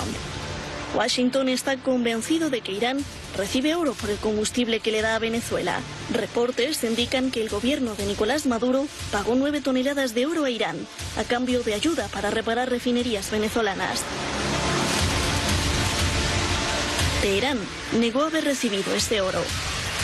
Estados Unidos tiene bajo sanciones a Irán y a Venezuela. A Irán porque lo acusa de querer un arma nuclear y de apoyar al terrorismo. A Venezuela por abuso de derechos de la población, suprimir la democracia, apoyo al narcoterrorismo y de apoyo a las extintas FARC de Colombia. No obstante, Irán desafía a Estados Unidos y continúa sus relaciones con Venezuela. Estados Unidos se enfadó y en abril pasado pidió a todos los países que negaran la entrada de vuelos de Mahaner, una aerolínea de Irán. Donald Trump argumenta que la aerolínea iraní lleva y trae cargamento extraño y desconocido entre Venezuela e Irán. Irán reacciona. Si Estados Unidos se atreve a detener a los barcos iraníes, entonces Irán podría capturar a los barcos de Estados Unidos en aguas internacionales, incluido el Golfo Pérsico.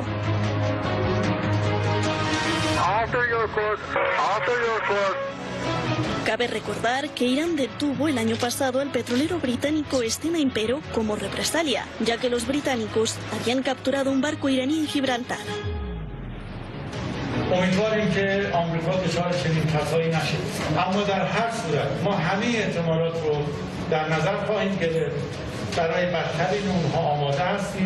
Irán dice que Estados Unidos no puede detener sus barcos, ya que sería un acto de piratería. Y entonces tendría que atenerse las consecuencias. El canciller Zarif envía una carta al secretario general de la ONU para quejarse de las amenazas de Trump. El movimiento ilegal, peligroso y provocativo de Estados Unidos es una especie de piratería marina y un peligro importante para la paz y la seguridad internacionales. El gobierno de Estados Unidos será responsable de las consecuencias de cualquier acción ilegal. Irán tiene derecho a adoptar las medidas apropiadas y necesarias para contrarrestar estas amenazas. Mohammad Javad Zarif, canciller de Irán. Por ejemplo, en el contexto del coronavirus y de los efectos económicos que se nos vienen con el gran confinamiento y que vamos a regresar a una nueva normalidad en la cual la gente regresa más pobre, se eleva el desempleo, hay en el nombre de la seguridad de salud salubre un estado policial en diferentes partes del mundo que van a apretar de alguna manera la regulación sobre la conducta de la gente en la vida cotidiana. Me parece que le da a las élites de poder en los diferentes estados una necesidad también de mantener a la gente no tan molesta con las decisiones que tomen y la creación de un enemigo común externo. En este caso, por ejemplo, Donald Trump, que ha mostrado imposibilidad para controlar el coronavirus y que a la fecha de la segunda o tercera semana de mayo del año 2020 ya tiene más de 1,5 millones de contagiados y muertas, es decir, más de lo que una guerra pudiera haber logrado en esta época, en nuestra época contemporánea, y más que las víctimas de la influenza estacional anual.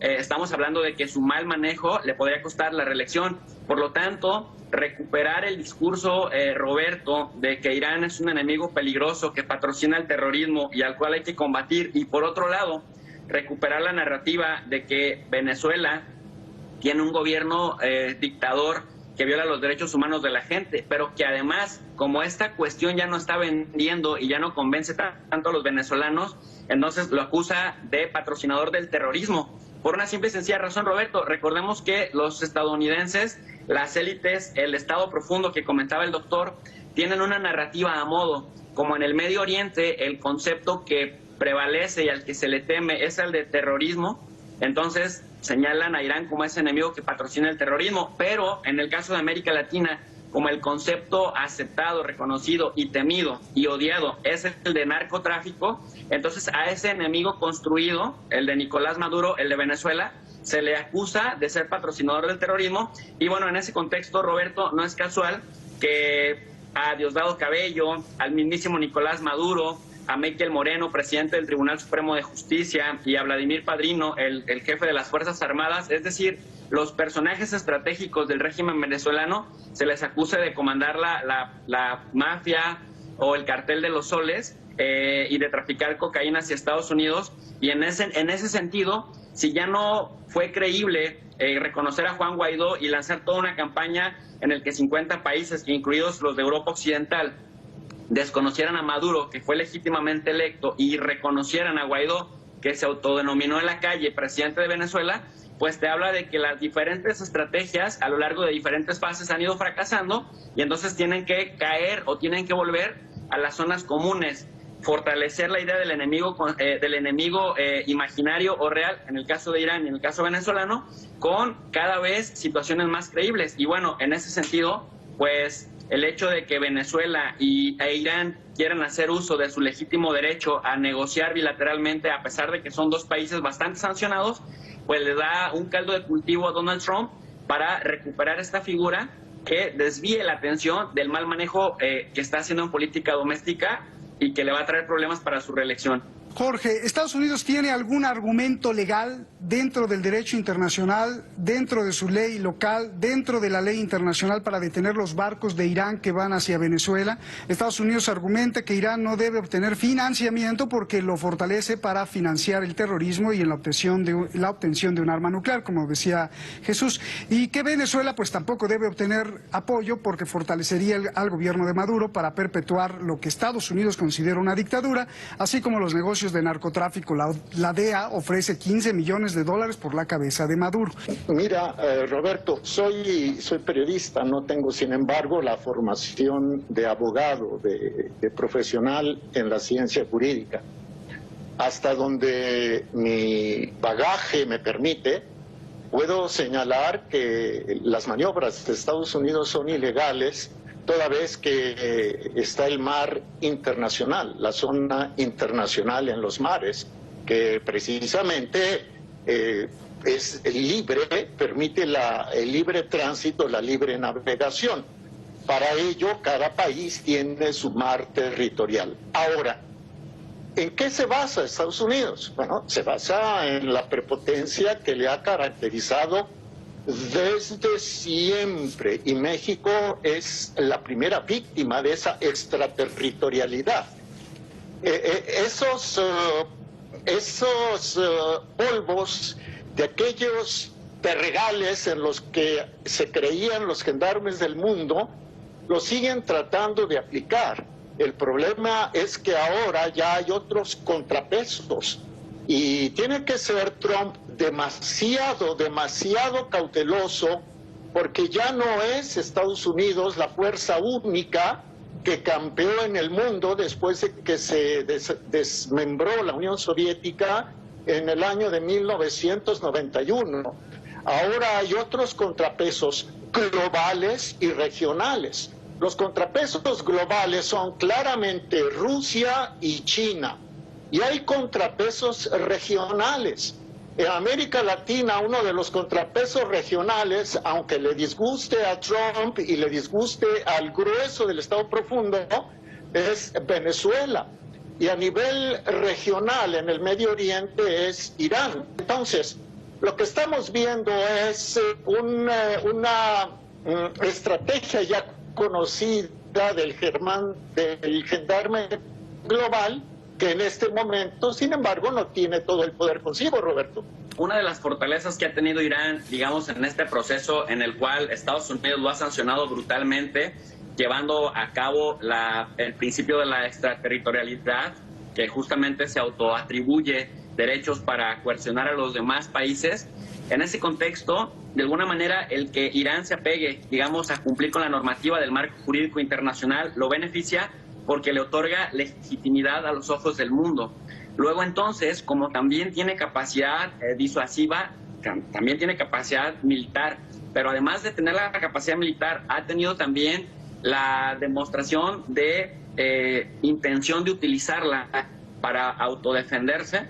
Me parece que eso hace que Estados Unidos tenga cálculos un poco más complejos que aquellos, digamos, sujetos a los que acosa, a los que golpetea y no tienen capacidad de respuesta. En el caso de Irán, pues ya se vio claro que Irán sí está dispuesto, digamos, a utilizar estas capacidades disuasivas, y también ha hecho algo muy interesante Irán, que lo pone de alguna manera en otro nivel de jugador con el cual Estados Unidos tiene que ser muy cuidadoso al momento de acosar, que es, además de su capacidad de su voluntad para usar la fuerza, el hecho de la legitimidad que le brinda Roberto, y que es muy importante, y que le da aceptación en la comunidad internacional, su capacidad para tejer relaciones con los otros dos jugadores importantes a nivel sistémico, como son China y Rusia, que, digamos, en décadas anteriores se había visto como más limitada. ¿Por qué Venezuela necesita gasolina siendo un país tan rico en petróleo? ¿Son las sanciones de Estados Unidos? Recuerdo yo también que el presidente Rafael Correa, o expresidente, me lo dijo a mí de cara, de frente, y también se lo dijo al presidente Maduro en su cara, que era un grave error regalar la gasolina en Venezuela, ya que no costaba nada en ese tiempo y hoy es casi imposible conseguir. Dime en 30 segundos qué piensas de esto. Venezuela ha estado sometida a un bloqueo económico bárbaro, de eso también sabe Irán, y Venezuela es estratégico para todo el mundo, tanto para Rusia, cuanto para China, cuanto para Estados Unidos, porque hay quienes sostienen que tiene Venezuela la tercera mayor reserva de petróleo y otros como Pablo Joffre dicen que son la primera. Entonces, el bloqueo contra Venezuela ha hecho necesaria la asistencia internacional y por ello Venezuela la está recibiendo de Irán. Mira, algo que se oculta en Estados Unidos al acusar a Venezuela de dictadura y de violar derechos humanos y de no respetar reglas del juego de la democracia, es que entre el 2017 y el 2020 hay más de 150 sanciones que se han traducido en una pérdida multimillonaria para el gobierno venezolano de 30,000 millones de dólares, que ha ido en detrimento del pueblo venezolano y que de alguna manera mucho de este dinero se queda en bancos estadounidenses y británicos. En ese orden de ideas, efectivamente, además, dice la teoría de la dependencia, y con esto cierro, que en la medida que el centro sea capaz de explotar a la periferia, en donde la periferia sería un país como Venezuela, va a asegurar también su consumo, el consumo de hidrocarburos para hacer funcionar sus procesos industriales. Pero ojo, Roberto, esto se hace con el apoyo de las élites locales. Y en esta orden de idea, la derecha latinoamericana es el papel que ha venido jugando de aliada incondicional de Estados Unidos en la explotación de los recursos de estos países semiperiféricos y periféricos. Y Venezuela pues tiene la reserva probada más grande del mundo, calculada en 303,000 millones de barriles de petróleo. Esto es más que Arabia, más que Irán y más que incluso Irak y que en el Medio Oriente, o sea, que países del Medio Oriente históricamente famosos por tener altas reservas petroleras. Entonces, quitar a Maduro, que efectivamente ha sido el otro significativo contra Estados Unidos, y poner a un aliado que le facilite la explotación, de alguna manera veo en el caso venezolano el interés de Estados Unidos, Roberto, de tener la alianza que se tuvo hace décadas con Arabia Saudí para colaborar en la extracción petrolera y tener ganancias repartidas entre esa élite del país periférico y Estados Unidos para garantizar de manera permanente las, digamos, ganancias millonarias.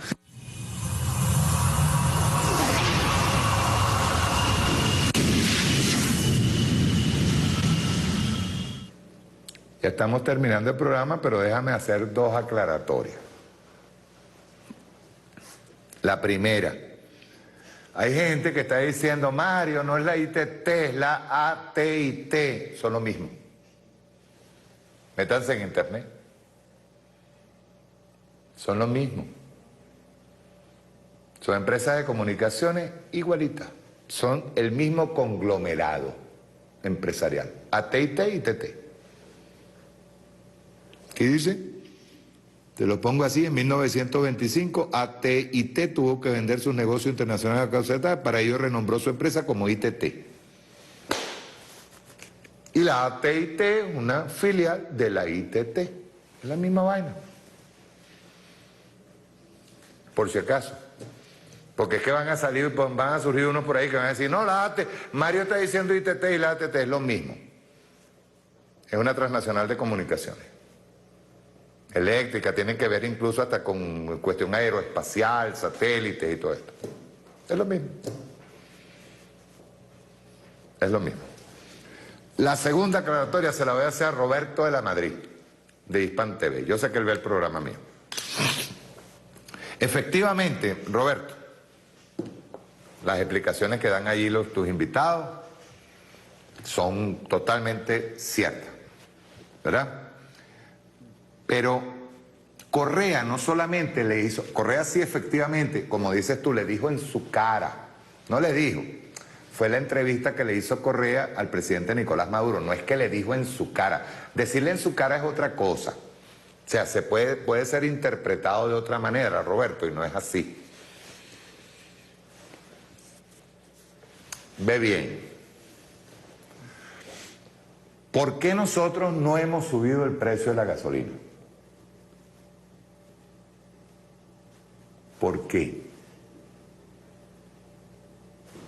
Vamos a agregarle a la pregunta del precio de la gasolina el precio de los servicios. Que sí, que se han hecho algunos ajustes, porque la gasolina venezolana es hoy por hoy la gasolina más barata del mundo. Y se han hecho ajustes previos que incluso han llegado a cuestionar. Se aumentó una tarifa que yo sé, y yo fui uno de los que lo dije, que me parecía demasiado baja porque la hiperinflación la iba a colocar otra vez como la gasolina más barata del mundo. Pues, o sea, no es que la iba a colocar, siempre fue la gasolina más barata del mundo. En el caso, por ejemplo, de otras tarifas, se han hecho ciertos ajustes, pero nunca son ajustes que puedan reventar el salario del venezolano. La pregunta, Roberto, que es donde nosotros tenemos que profundizar, ¿por qué los servicios de luz, agua y comunicaciones no suben? O por lo menos se hacen ajustes muy bajos. Por ejemplo, el caso de DirecTV, vamos a ponerlo de esta manera.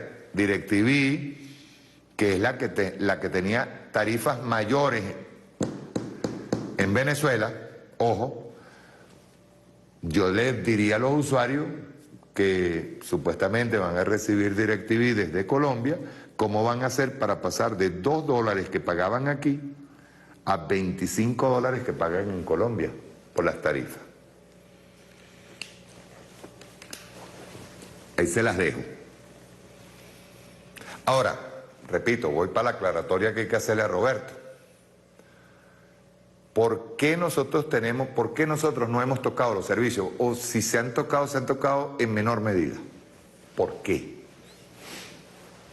Primero porque nosotros estamos bajo ataque permanente, y eso lo dijo el presidente Nicolás Maduro. Por eso es que te digo que cuando Correa le hizo la pregunta, que fue una pregunta, el presidente Nicolás Maduro le respondió de inmediato, es que nosotros no tenemos que subir los servicios, porque sería como sumarle una carga más a la familia venezolana. Y cuando hablamos de esa carga, estamos hablando de la carga de las sanciones, ¿saben? O sea, para poder hablar de la cuestión Venezuela, del asunto Venezuela, del tema Venezuela, hay que estar aquí y hay que verlo. Nosotros sufrimos un ataque a nuestra moneda a diario, al valor de nuestra moneda a diario. Nosotros tenemos ataque de hiperinflación inducida, terrible. a diario. ¿Cómo nosotros, como gobierno revolucionario, vamos a aplicar, o por lo menos a llevar, las tarifas de gasolina, energía eléctrica, telecomunicaciones?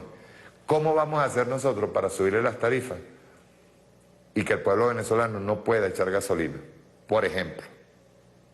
¿Cómo nosotros podemos agarrar y cumplir de poner el precio de la gasolina a precio internacional, como en algún momento se habló, si tenemos un ataque permanente contra el salario del obrero? ¿Cómo? Yo solamente les digo, hay que razonar un poquito de acuerdo a cómo está el país. Hay la percepción en algunos sectores de izquierda de que el presidente Nicolás Maduro es malvado, pues, y nadie se lo puede quitar. Hay gente que piensa que el presidente Nicolás Maduro ha llevado una política económica mala per se, porque a nosotros nos da la gana, pero generalmente cuando citan lo de las sanciones, lo de las medidas coercitivas unilaterales, lo del robo de Citgo, lo del robo de monómero, no lo citan completo. Lo del ataque a la moneda desde Colombia, no lo dicen. Hay una percepción afuera de que el presidente Nicolás Maduro ha sido incapaz en resolver el tema económico. Y no es verdad. Nosotros priorizamos unos sectores. Priorizamos, por ejemplo, el subsidio a los alimentos en las cajas CLAP. Priorizamos, por ejemplo, el subsidio en la gasolina. Priorizamos el subsidio en las tarifas eléctricas. Nosotros quisiéramos tener unos ingresos, por ejemplo, en tarifas de gasolina, en tarifas eléctricas, en tarifas de tal, quisiéramos tener, teniendo un país normal, en que esas tarifas sean lo suficientemente coherentes con el ingreso de la familia, para que sirva también como autogestión para poder hacer ciertas operaciones dentro de cada una de esas empresas nacionales para poderlas tenerlas al día. Pero no lo hemos podido hacer. Tenemos un ataque. Nos quitan los dólares, nos quitan las cuentas. ¿Qué hacemos? Yo le haría una pregunta a Roberto de la Madrid, de Hispan TV. Se la haría directa. ¿Qué pasaría si nosotros subiríamos el precio de la gasolina? Y encima de todas las medidas coercitivas unilaterales, encima de todas las sanciones que nos tienen puestas, nosotros le claváramos, ¿qué te digo? No el precio internacional, pero la mitad del precio internacional a la gasolina, al litro de gasolina. Imagínenlo. Imaginen qué pasaría, pues. Hay que estar aquí. Para hacer esas preguntas hay que estar aquí. Hay que vivir lo que nosotros vivimos aquí. Que tenemos que superar esa incluso Irán lo hizo, que tenemos que superar el tema tecnológico y que tenemos que trabajar desde adentro en producción, en invención, en crear la manera de autogestionarnos en todas las empresas, sí es verdad, para poder enfrentar las sanciones, eso es cierto. Pero que no vean como absurdo el hecho de que nosotros tengamos la gasolina más barata. Tenemos la gasolina más barata, eso es verdad. Pero tenemos la gasolina más barata porque no podemos meterle otra carga más a la familia venezolana. No se puede. Si ya la carga es muy dura. La carga que tiene la familia venezolana, que tenemos todos nosotros, porque no es uno nada más, no es una familia, no, es todos los venezolanos tenemos esa carga encima. La carga de las medidas, de las sanciones, que el imperialismo está jugando a arrodillarnos por hambre, jugando a arrodillarnos por dificultades para poder tomar el poder dentro del Estado. Tomar el país, tomar los recursos. No sé si me logran entender esto. Entonces, ¿qué vamos a hacer? Le vamos a decir al pueblo, no, tranquilo, ahora vamos a agarrar y te vamos a poner el equivalente a 5 dólares el litro de gasolina. O a 10 dólares, 20 dólares. ¿Cómo sería eso? ¿Qué pasaría? Por eso a veces yo creo que nosotros, incluso nosotros tenemos esa, yo digo como autocrítica, ¿no? Nosotros tenemos yo diría que el problema de no ser efectivos en la comunicación. A veces nos paramos en pendejadas, ¿saben? Un Guaidó que es la nada se le da mucha importancia a veces. Cuando nosotros deberíamos estar montados en el tema de mi Guaidó es un criminal que debería estar preso, es verdad. Y llegará el momento en que la justicia le llegará. Pero de ahí a que yo lo tome como un tema de importancia todos los días, no. Yo creo que hay otros temas mucho más importantes. Con respecto a eso, sería bueno que el señor Roberto de la Madrid me escuche esto. Salario, precio y ganancia de Pascualina Curcio. Yo había dejado esto para otro programa, pero quiero leerlo precisamente por eso. En las calles se escucha que no se le ocurre al gobierno aumentar los salarios porque los comerciantes otra vez aumentarán los precios. Otros, en cambio, dicen la solución es indexar los salarios a la inflación. A eso responden algunos funcionarios. No hay suficiente dinero para incrementar los salarios. Hay quienes proponen congelar todos los precios de la economía, pero pocos sugieren qué hacer con las ganancias exageradas de la burguesía. Este tema ni se toca. Al parecer es tabú. Al final, el acuerdo fue acordar los precios y oficializar su actualización diaria. Repito, pero pocos sugieren qué hacer con las ganancias exageradas de la burguesía.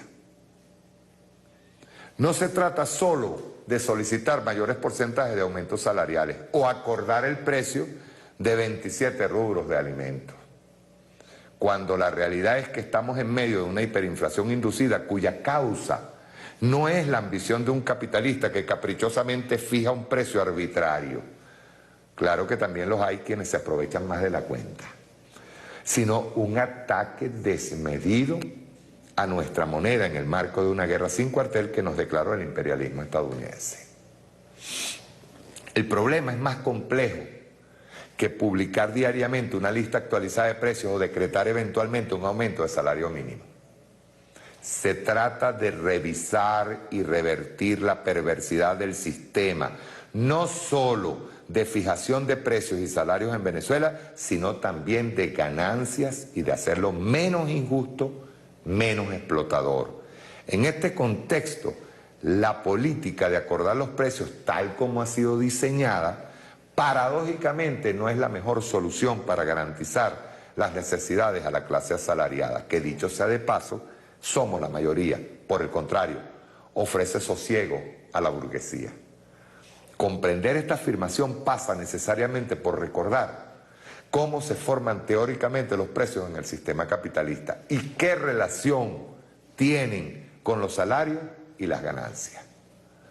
Dada la complejidad del tema, la necesidad de argumentar en detalle y de ejemplificar de la manera más sencilla y comprensible, y sobre todo dado los límites de espacio y caracteres, haremos 3 entregas de este escrito.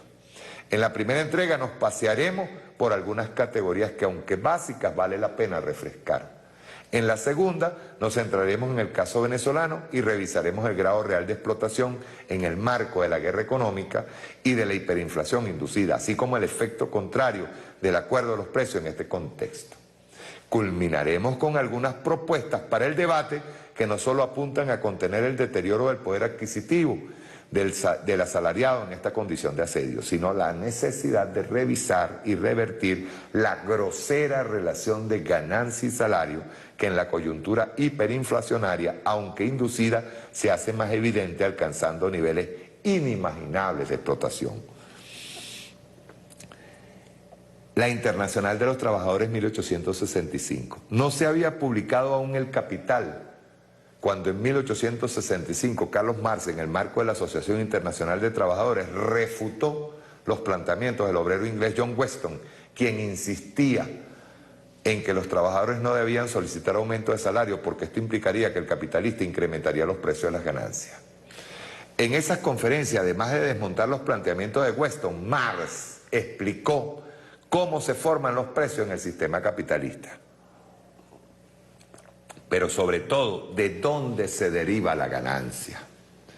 Explicó el concepto de volumen de ganancia o plusvalía, así como el de cuota de ganancia, a la que denominó grado real de explotación del trabajador.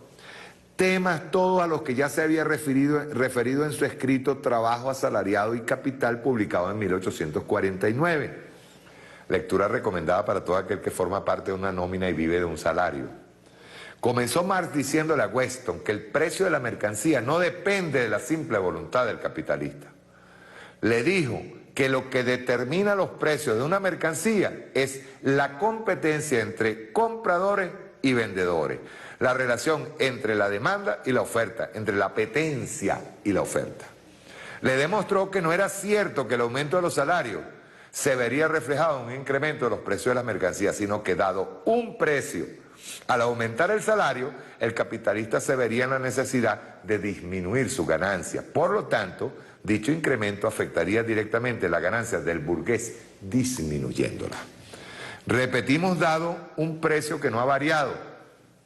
Si aumenta el salario, disminuye la ganancia. Claro que este no es el caso actual de Venezuela, porque los precios están aumentando diariamente.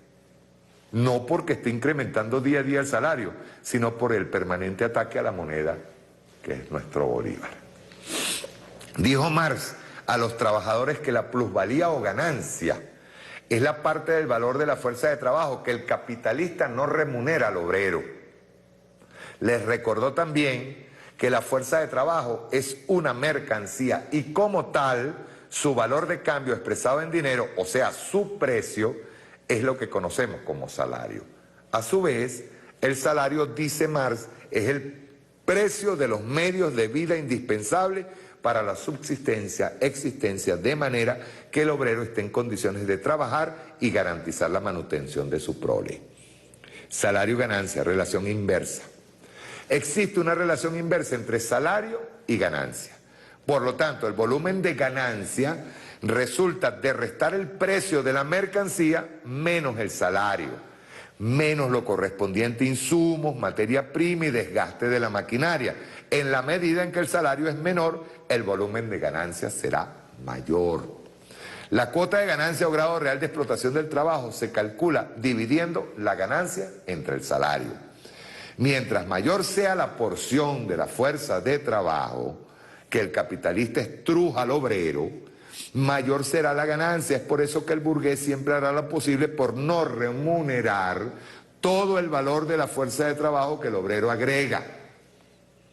Hará lo posible para que trabaje horas adicionales o para que sea más productivo y produzca más en menos tiempo.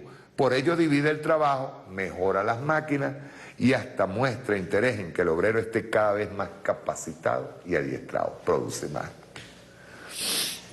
La producción de harina, solo un ejemplo. Suponga una economía en la que solo se produce harina de maíz, cuyo precio es de 10 lochas el kilo y diariamente se producen y venden 10 kilos.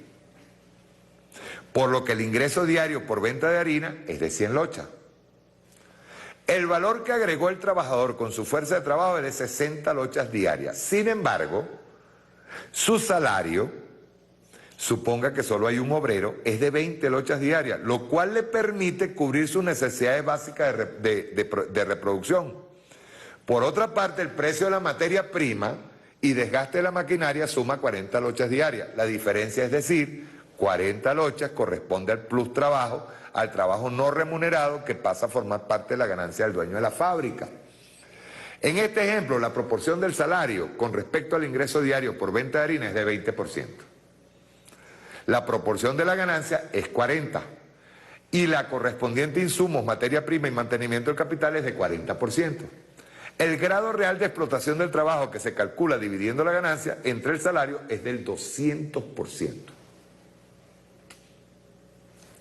El asalariado que agregó valor para producir 10 kilos de harina solo podrá comprar diariamente para su reproducción no más de 2 kilos, mientras que el capitalista podrá comprar 4 kilos, el doble.